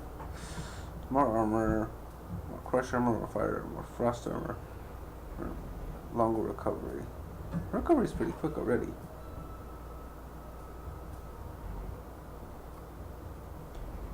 This one is just a straight upgrade, so we'll do that for sure. And it's just Scarlet Chorus leather armor compared to Bloody Scarlet Fury armor, which is supposed to be like the elite of elites. Or whatever.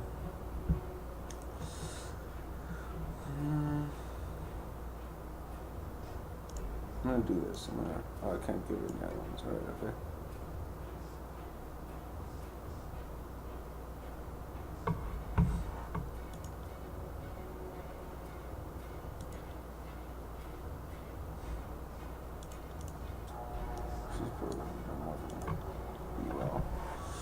Alright. Let's learn this. Learn a new sigil. Learning how to quickly scrape sigils and empower them with the spell equipment interface. Okay, so let's craft a new spell. Let's go with this and this. Now I can put an accent in.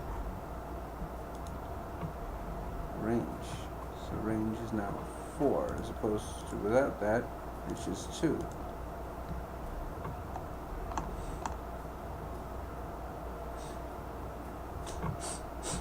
Okay, requires how much lower cooldown stays the same.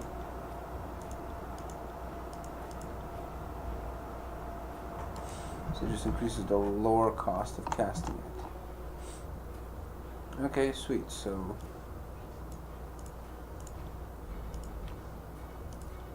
sign that. Oh, so I can only have 4 spells learned at any one time. Interesting.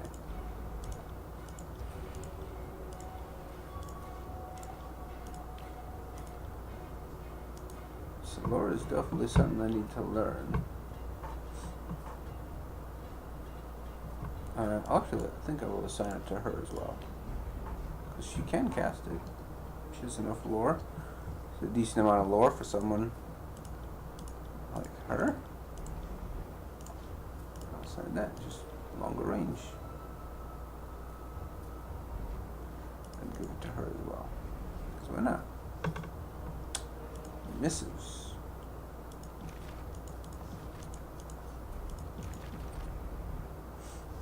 Ah, factions.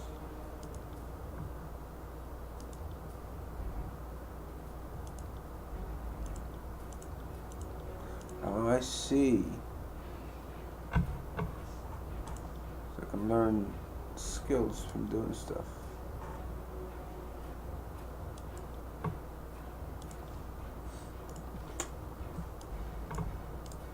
Yes.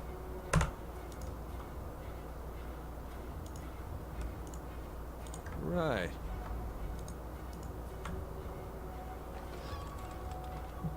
Head wrap. Slightly faster recovery, but hardly defenses. But it increases accuracy by 1. Actually, no. Let's increase accuracy by 3. Okay, so it's not that great. Alright.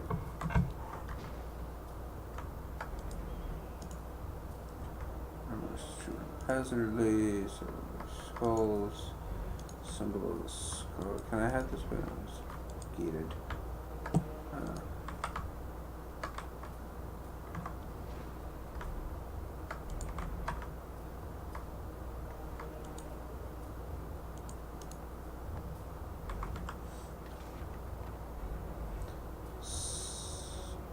Ooh, sky cap. Neat. The Baron bears a scratched out icon of his favorite army's original symbol has been lost to history, and Graven Ash has never ordered a replacement.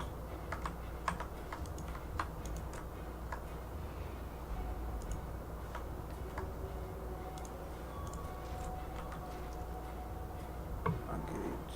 There's a pair of boots. What? Where did the boots go? Did I equip them automatically? No.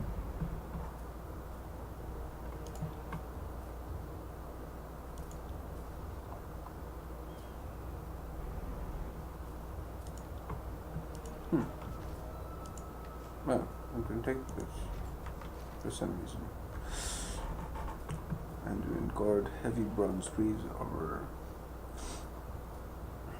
1 3 recover is not bad. But 0.5, yeah, it's not really worth it. But for you.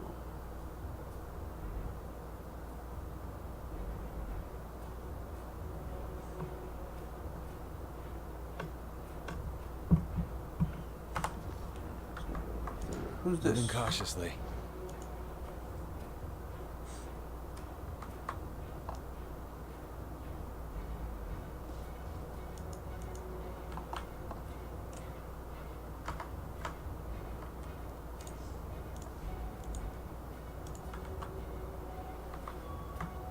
On the lookout. I got it. Is it possible for me to talk to her?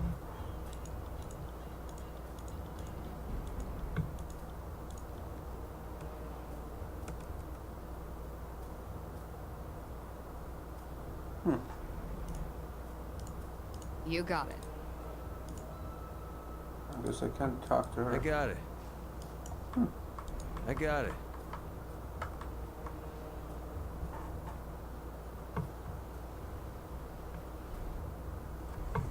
Share weapons or we will find out how long a man screams before hitting the ravine down below.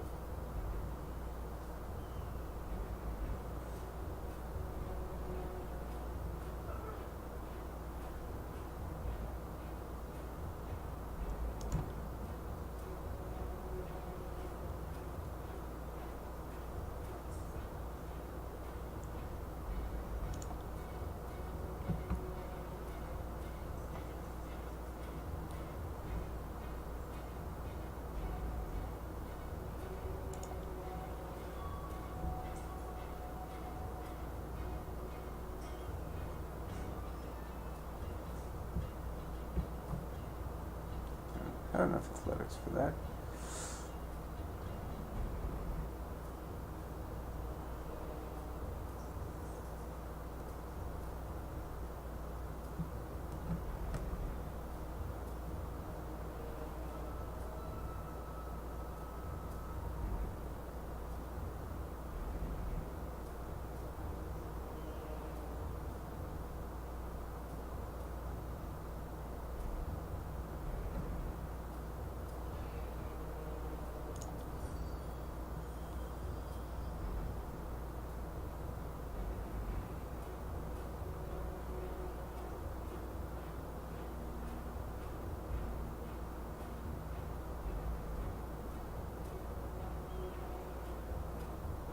Mm-hmm.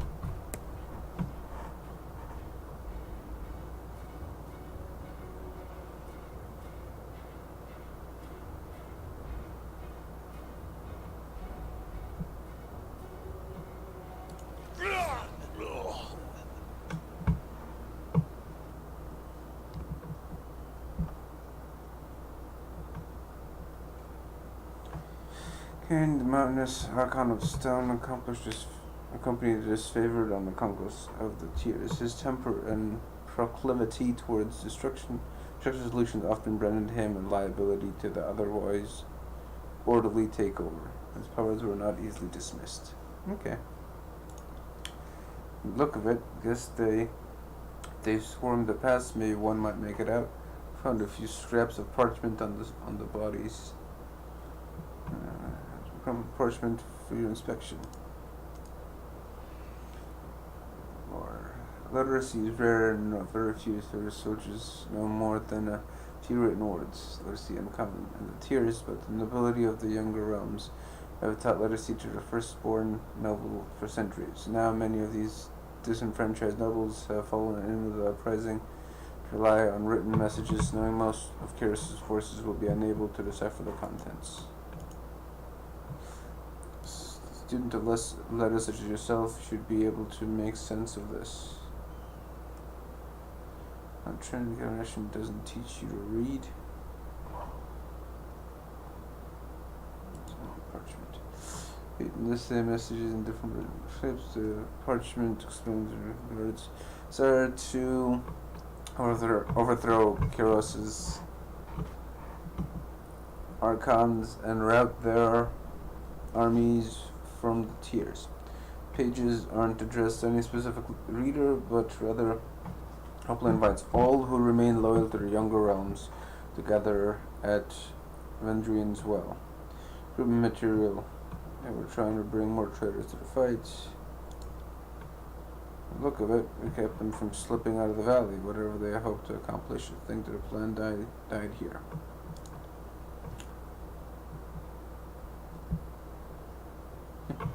The Archons are expecting you. When you're ready, leave by the gate to the southeast and follow the trails down slope for a few hours. You'll see the campfires leagues away. Can't miss it.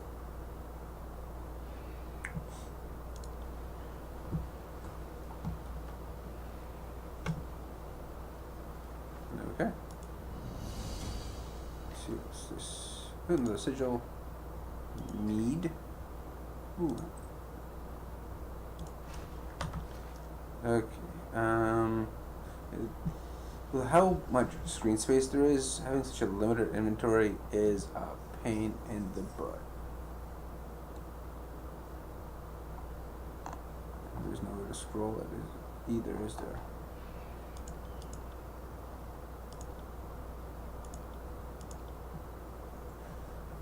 More damage per second, more accuracy, recovery but less range.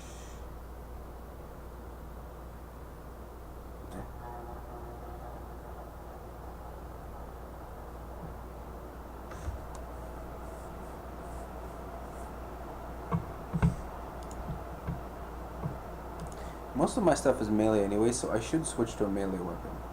I'll keep range of 8 meters. 8 meters. Right, so this one, I'll flip this away. Actually, I'll put it up here since it's his. And put that there with a shield. So that's better recovery. Okay. So this one's better recovery. Tiny amount less DPS, and it also gives me a ranged attack. But the ranged attack has less recovery.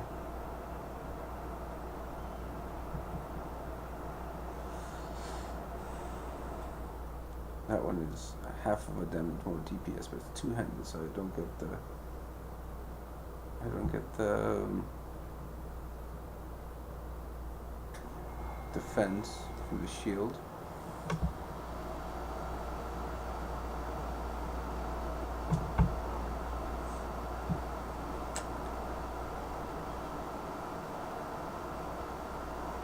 I'm gonna do that. A couple of spears so I can get it out of spear. Alright, so that's that. And now my recovery is like that, so maybe 4 extra armor, 6 crush first run armor, 1 second longer recovery. That's actually much higher. Oh yeah, I have a ring that I equip, which is quickness.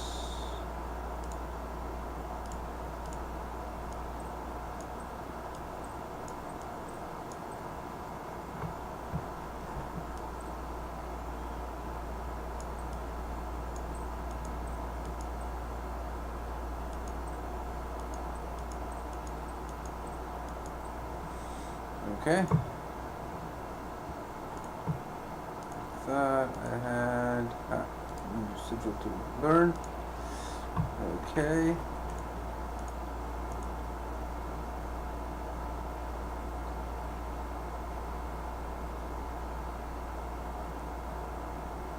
One whole second of recovery though.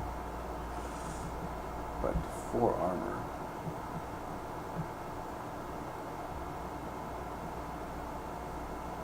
I think it'll be worth it.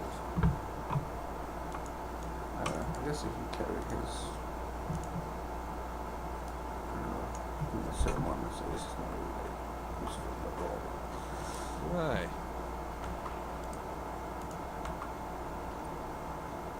And athletics are not high enough. Maybe if I had an item that boosted athletics, that would work.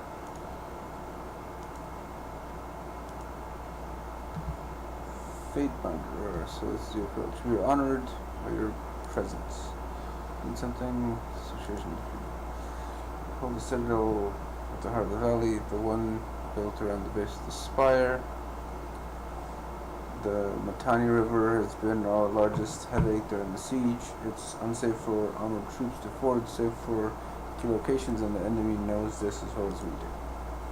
Now we'd do a lot farther along if the Scarlet Chorus used its alleged strength and numbers to ford the river themselves, overwhelm the enemy.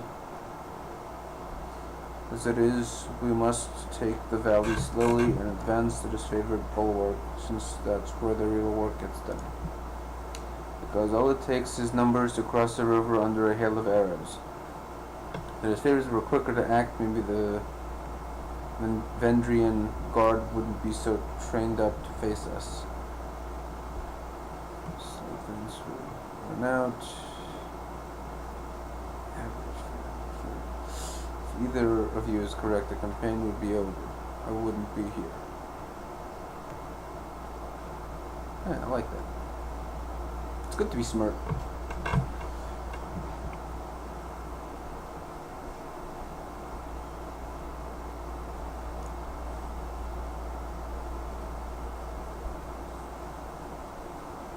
How long have you been with the disfavored? 7 years. 2 seasons and a half, handful of days. I trained at Fort Resolution a bit before conquered. Compared to the commanders you find around camp or stationed at Iron Hearth, that makes me one of the young bloods. Been a long grueling campaign, but the end is in sight. We'll soon have the Oathbreakers back under control. Then we can rest, retrain, and even cycle out troops so we can see our families again. Yeah, the last gasp of the younger realms. Among them are warriors that escaped Bastard City siege, few refugees from other victories, and a bunch of Vendrian locals with delusions of independence. These southern wastrels cannot match our iron, nor the chorus's numbers. What on Terraces gave them the nerve to rise up and ask for a second helping of battle is anyone's guess. Once saw Forge Bound are mage smiths sworn to Pierce's service. Their operations in theaters are overseen by Tuan and his court of fate binders. Each Forge Bound uses magic as a tool to augment their personal craft. Forge Anderson set himself on fire. Occupational hazard. That was an unpleasant day. The first of many, to be honest. Heard about the edict he proclaimed at the burning library. Thankfully I wasn't there. One fire was enough for me. Carry on. Okay, so I have a new spell. So let's try this new spell. Is there a new accent? Or was that just the same spell again? Might have just been the same spell again.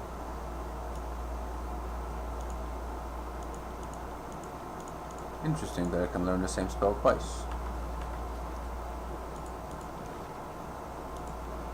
Oh, I see. Sigil of Distant Impact. Okay. So if I do this, I can do that. This, I see. So only some of them can have that. So this Sigil of Distant Impact is just for fireballs. And I can give it increased range, which will boost its lower. Okay, yeah, I'll assign that right there. Very nice. Much longer range. I wonder, can I assign it more than once? No, it's already assigned once. I see. Excuse me.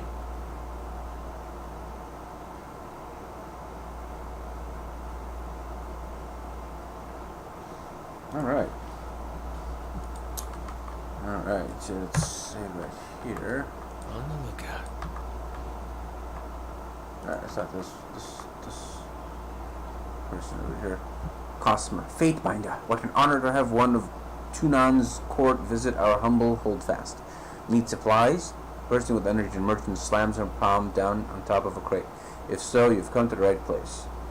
And so she is part of the Scarlet Chorus, who are not big fans of me right now. Because I really screwed the pooch. Actually, no. I was pretty friendly with them. Well, I don't know, we'll see. So continue. So what will it be today? She spreads out a welcoming arm over her wares. How's trade? Well, this is a service posted. No profits up here in the past. That's Harkian Bronze's orders. But when we march out of the valley, I'm back on my own schedule. And here's to hoping this year is a good one.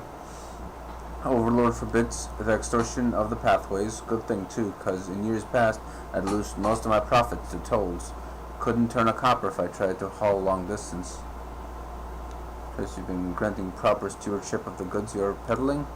Well, you see, Fatebinder. Merchant cranes her head to the side, twitching her neck. I think so. I've been handed these bits of scripts. She reaches across a stack of provisions to snatch a scroll case, but I'm not a woman of letters. Numbers are my strength, as you can well imagine. Let me see those. Certainly good Fatebinder. She hands you a scroll case while wearing a quizzical expression. Cursory read indicates this merchant is granted the unlimited right to trade in a logistical capacity. When not supporting an active battle, she has the right to trade grain, copper, olives anywhere in the tiers. Where'd you get these? Harkiad Bronze acquired these on my behalf from Archon Tunan's agent, I believe. Do you see any issues? I'm not going to be that evil. I happen to like merchants. They're usually pretty downtrodden. This all seems in order. Well, naturally. Just because we fight dirty doesn't mean we trade dirty. Well, most of the time at least. Let's see what you have. And wow, well, this is a little more expensive than anything I can afford. Camping supplies, healing potions. Alright, so I've got some, but why can't I? Aha, there's the party stash. Bronze, flax. Alright, so this topaz I need to sell. Right here.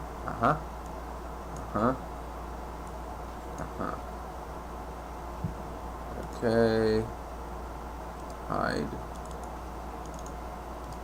Can't get details about the hide, which is kind of weird. You want to hold on to.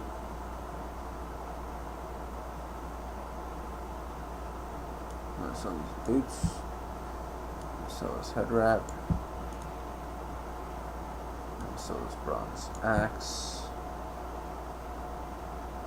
And I sell this. Can't sell that.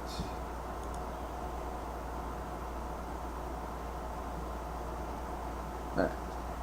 So trade that, and now I have some dosh to play with. Alright, so what have we got here?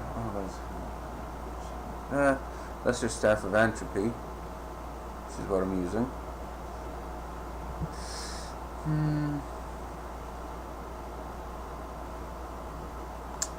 Bronze weapons,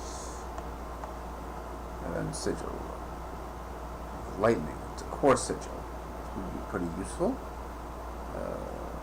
That's a sigil of limitless boundaries. This scroll contains a magical accent which slightly increases the area a spell affects, like this. timeless forms. We'll continue that. Accent which slightly increases the duration of a spell. I'm gonna go and buy lightning and that. I need more money than that.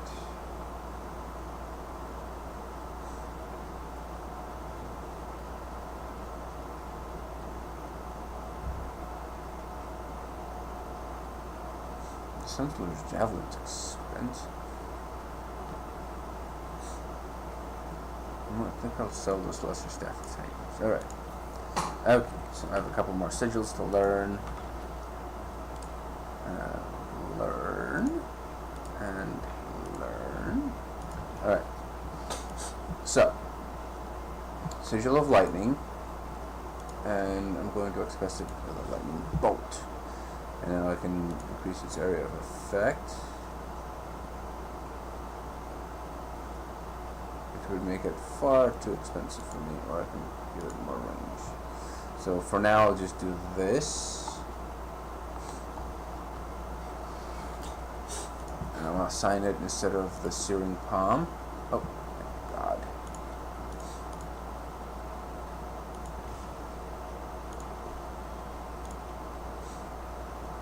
Sign right there. Yep. And now this one. Can't give it more AoE. Okay, how about this one? And also can't give it more AoE.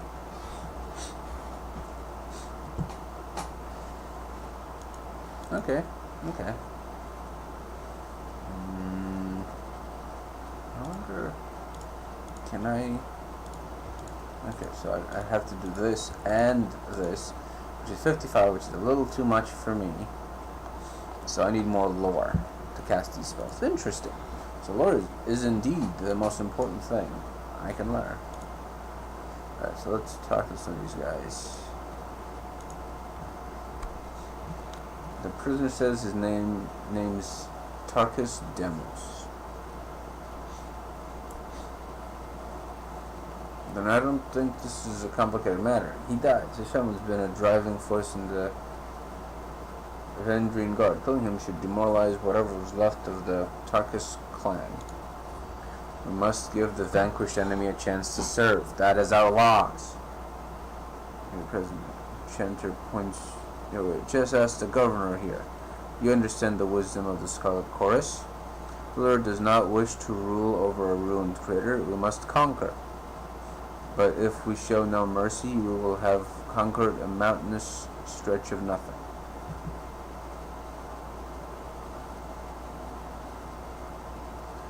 Maybe favor. Interesting. So that guy up there has his own favor. Interesting. We would let you take prisoners, but you can't control them. You send these conscripts out on patrols and they never return, defecting all over again. I can't let this nonsense strategy continue. Since this Oathbreaker be taken to the voices of Nerat, leaving us at an impasse. Fortunately, we have a fate binder here to settle the matter for us.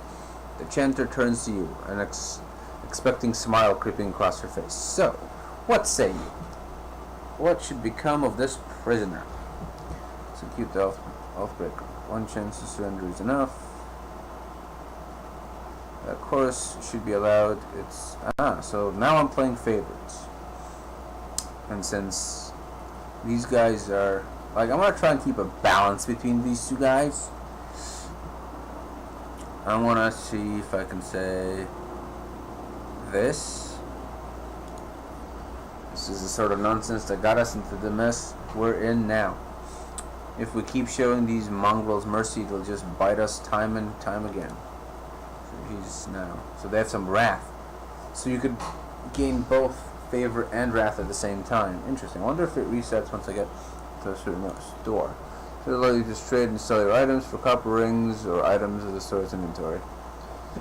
Merchants buy items from you at a greatly reduced cost. If you sell something, you may see it appear in the store's inventory with a much higher cost.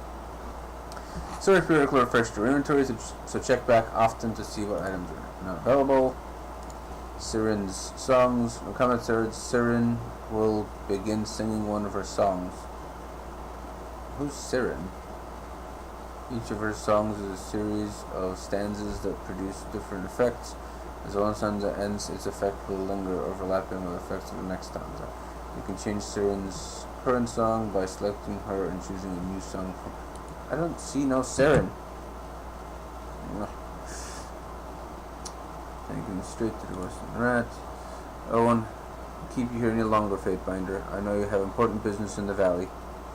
Salutes you his iron gauntlet wrapped against his breastplate for the glory of Kyros.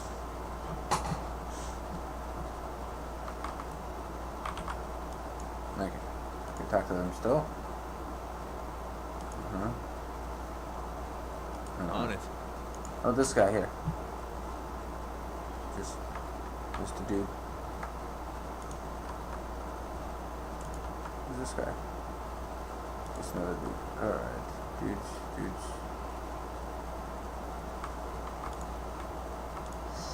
Okay.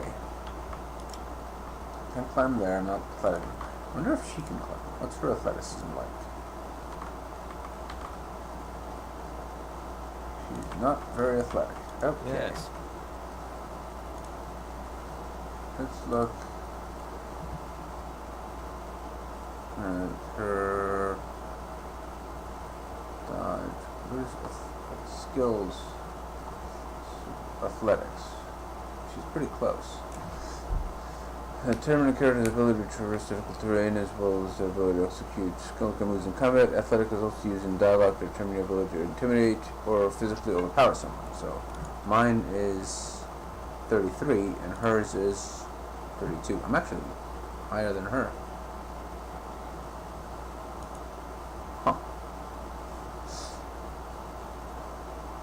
Looking skill growth will prevent this character from gaining experience in this skill through normal gameplay interactions. Why would you lock that? Is there like an upper limit or how much you can get? Ooh, I'm almost leveled up. And she's already level 2. Sorry, I can't. Can't do that. Ooh. Can't do that. Okay. You go that way. The chest up there. I'm not sure how to get there. I don't know if it's confused to get it anyways. Ooh, I guess I have to leap across and do the gate's open. Nice. Horseman. Stone shield. That's to travel. Now we can go this way. Okay. Look at me paying attention. Oh, hold on. Maybe some traps. Quiet down. Stuff here. My subterfuges. Alright. My subterfuge is at 32 and hers is at 34. So hers is actually better than mine. Yes. Figured subterfuge would be useful in conversations. Oh, pretty You learn something every day. Both climb up there. Okay. Can't do that. Sorry, I can't. Can't do that. Okay, so I guess we can come back when we get more subterfuge. Alright, I don't think there's anything here, so Yes. let's move onward and upward. What is this? Oh, level up. Interesting. Oh, so I can actually spend an attribute point here as well. Alright. You can get more spell strength. And then save. Oh, I guess I could switch back to the staff now that I have ranged attacks. It should be... Okay, each level you can increase one of your character's attributes. Each of these attributes provide benefits to your character as well as increase one or more skills. Increasing the attribute costs 1 point until the attribute score reaches 19. To raise an attribute from 19 to 20 requires 2 attribute points. Interesting. Okay, so I can do... Holy Jesus. Leadership, defense, power, agility, magic range. Magic, what's this? Grants a bonus to lore skill. Arcane charge adds the spell breached affliction to thrust attacks.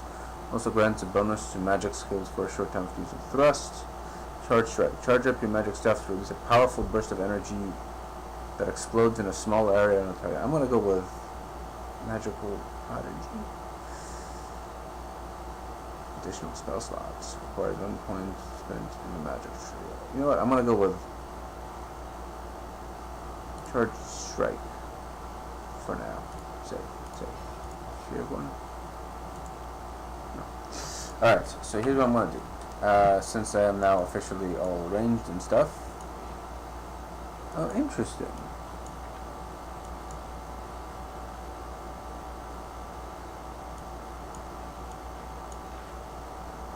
Okay, there we go. Alright, so we're gonna do it like this. Back to this. I guess I don't need armor as much now because I'll be ranged more than anything else. Keep the stuff though. What? No. This. Yeah.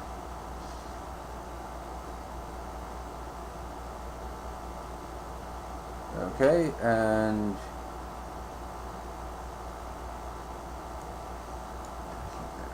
now I should equip the charged thing. That was my lore looking. So alright. Ah, so this is how you speak with her. Alright, okay. Level up bonus. So if you level up you will get a whole bunch of stuff. So stance. So charged strike. Alright, so here's what I want to do. I want to move that here. Two big spells, I'll put that there since I could choose like once. Beautiful. Alright. And this is more melee, so I'm not going to use it as often. And I'm basically ranged now. Okay. Nice. Alright, what's this? Level up. Health increasing your character is fully healed. Increases your one attribute of the character and purchases a new talent. Alright. What's it doing? Oh yeah, talk. Will do. So both of them, and then I can hit this button right there. Talk. Need to talk? Need to talk, suppose. I suppose I can give you a moment of my time. What do you need?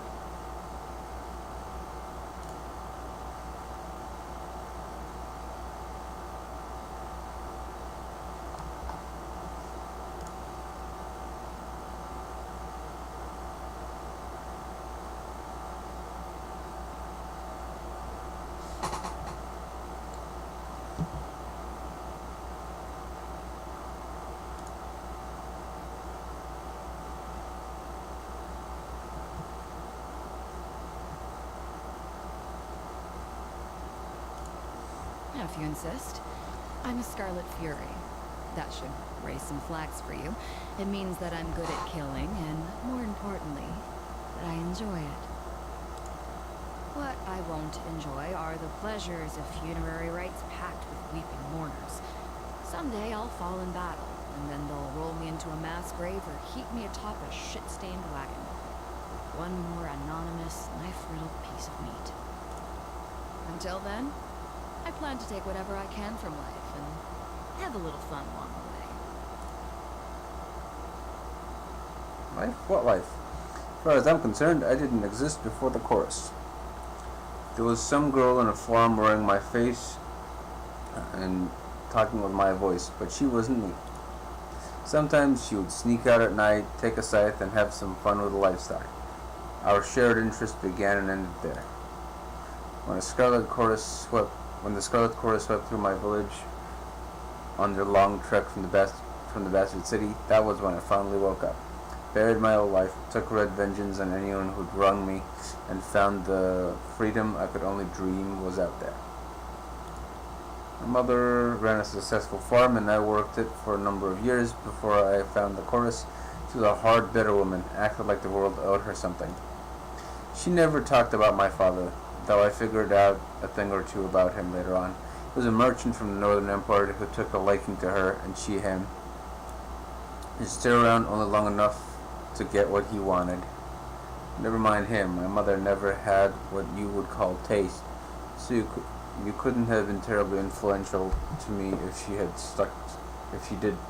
stick around. No, you wish you could do things over and end up somewhere other than Persona. It's a naive question as I've ever heard. Chaos is everywhere. If you aren't in Overlord's army, you're being trampled by it. Of course, I could have labored on my family farm into my maturing years, married some dolt, and lettered him the nursery of squealing piglets. Having my body torn to pieces by smaller versions of me sounds like fun. Then one day, when I decided enough was enough, I'd slit my husband's throat over breakfast and run off to join the chorus anyways. My way saved a lot of time.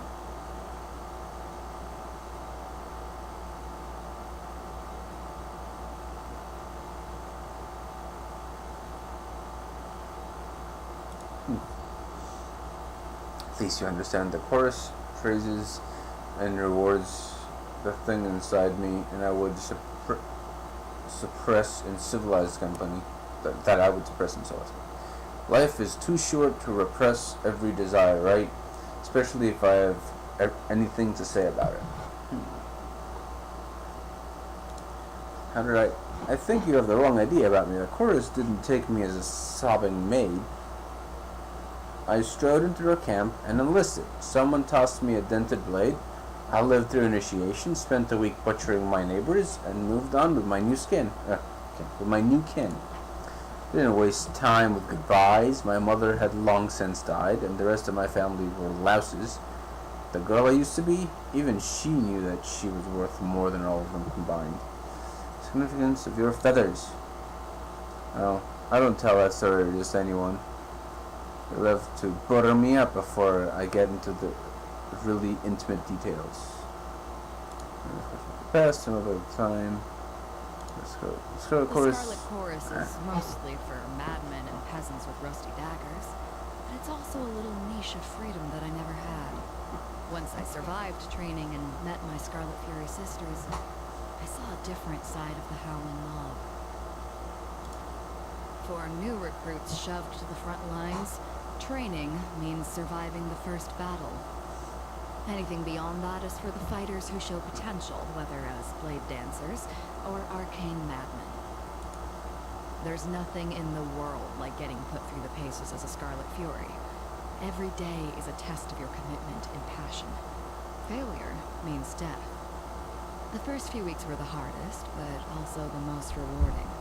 I earned my name, picked up some quality weapons, and met my sisters. The elite fighters of the Scarlet Chorus. Your typical Horde recruit fights with a rusty spoon and a chip on his shoulder, but the Scarlet Furies are, well, different. We focus our madness. We coordinate, we kill, we dance. It's like art. Imagine a sculpture that twisted in weird, beautiful angles, and then gutted you too fast for you to realize what was happening.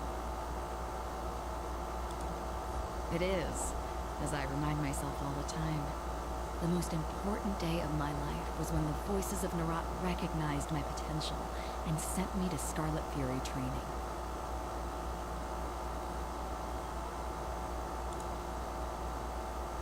Do you think a simple farmer from the Tears would name her child Verse? I seriously visit my old village. Most of them were walking around with surnames like Barrel or Fish. Not the most creative bunch. The chorus takes your name away. Whoever you were before, you aren't that person anymore. Then you earn back a name through great deeds, usually murderous ones. That's why you see choirmen walking around with names like Stink Mouse or Face First. There's probably a good reason for it. Voices of Nerat gave me this name. When the Scarlet Chorus runs howling into battle, he doesn't hear a war. He hears a symphony. And when I fight with a blade or bow, he told me that my music stands out louder than anyone else and contains too many parts to be easily defined. Neat. When least suspected, the Archon of Secrets can be downright charming.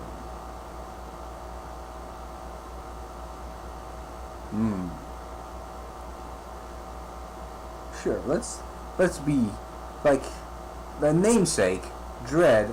I should have a little bit of fear. I shouldn't use it worthy of either of us, but I'll entertain it out of pity. You already know me by my real name. It's Verse. If you're looking for whatever arbitrary collection of letters and sounds my mother thought was appropriate when she didn't even know me, then you're out of luck. I buried that name long ago. Long by my standards, anyways. Oh, wow! She did not like that! Wow, okay. When I was just a kid, it didn't take me long to realize I was a natural. I could pick up a rusty kitchen knife and skewer a rat from across the room. The course gave me opportunities to further educate myself. My sisters were always a bit surprised by how quickly I took to different fighting styles. Friends for a moment, then shakes off whatever she wanted to say. Huh? What do you need to know? As if that's any of your business. If I wanted to say something, you would have heard it. Don't assume that I'm holding back. My office is fake, buddy. You are beholden to deal with me honestly.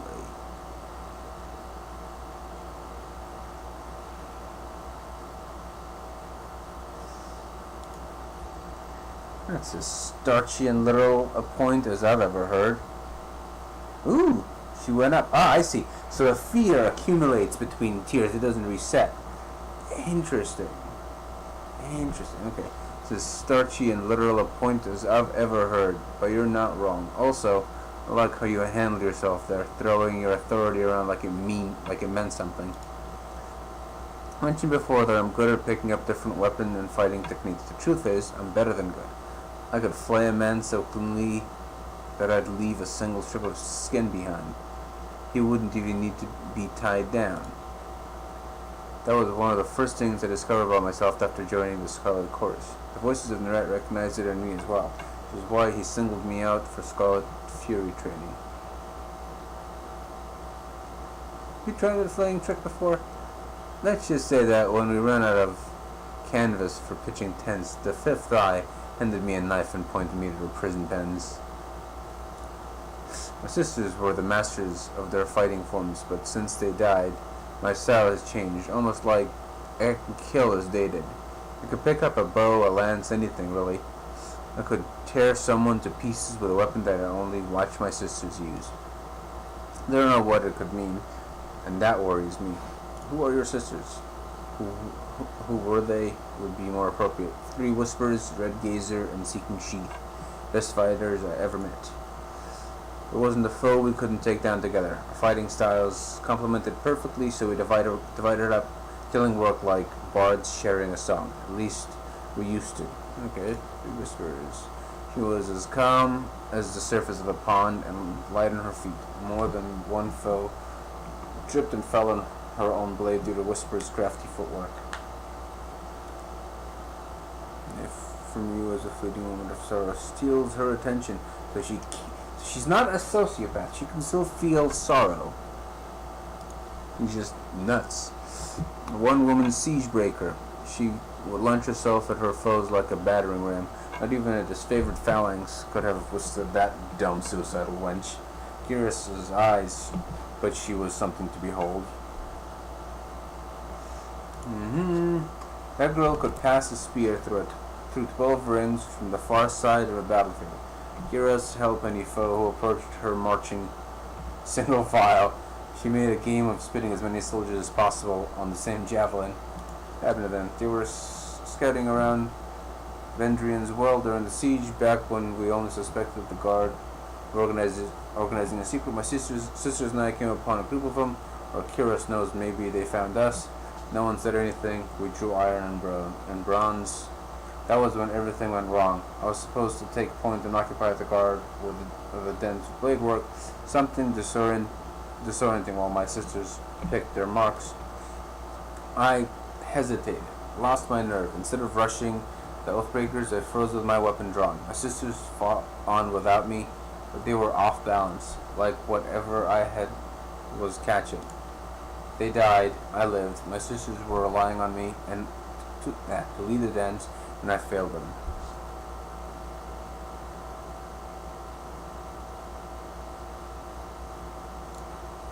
You're absolutely right. If I had witnessed the same in one of my sisters, might have even killed her for endangering the rest of us. Good thing for me that they didn't get the chance. Aww. She's hurting. Hesitation is a rot. It's unbecoming of any chorus member and unheard in a Scarlet Fury. I would cut it from my body and cauterize the wound if only I knew its source. We were contemplating.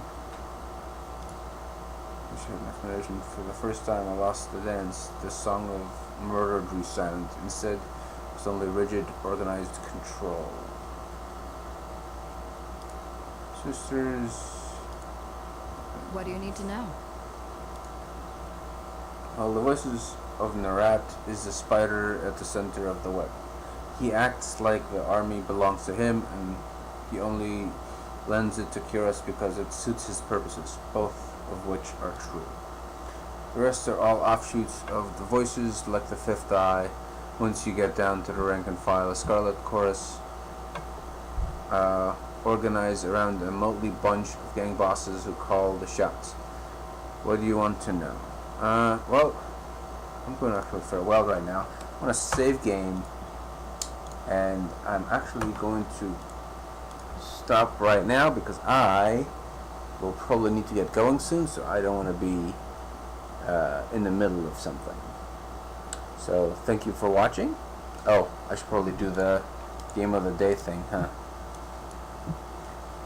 Yesterday I played a board game called Jaipur. Huh? 7. So I played Jaipur, which is a 2-player trading and set collecting game where the richest man in 2 out of 3 rounds wins. It's a very good board game. Fairly short too. On July 28th, which is today, I played Tyranny, which is, I have to say, fantastic. It's just as good as I expected it to be.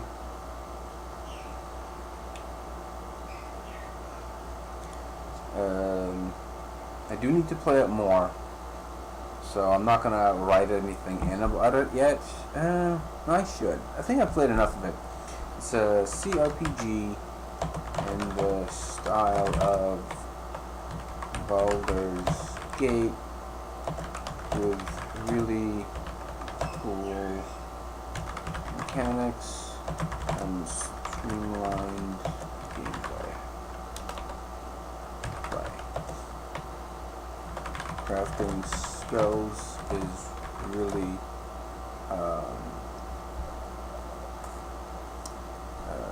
rewarding and allows for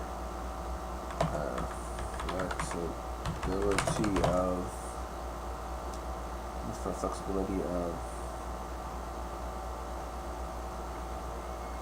allows for many options for any particular battle, which helps in a game that relies on tactics as much as this game does.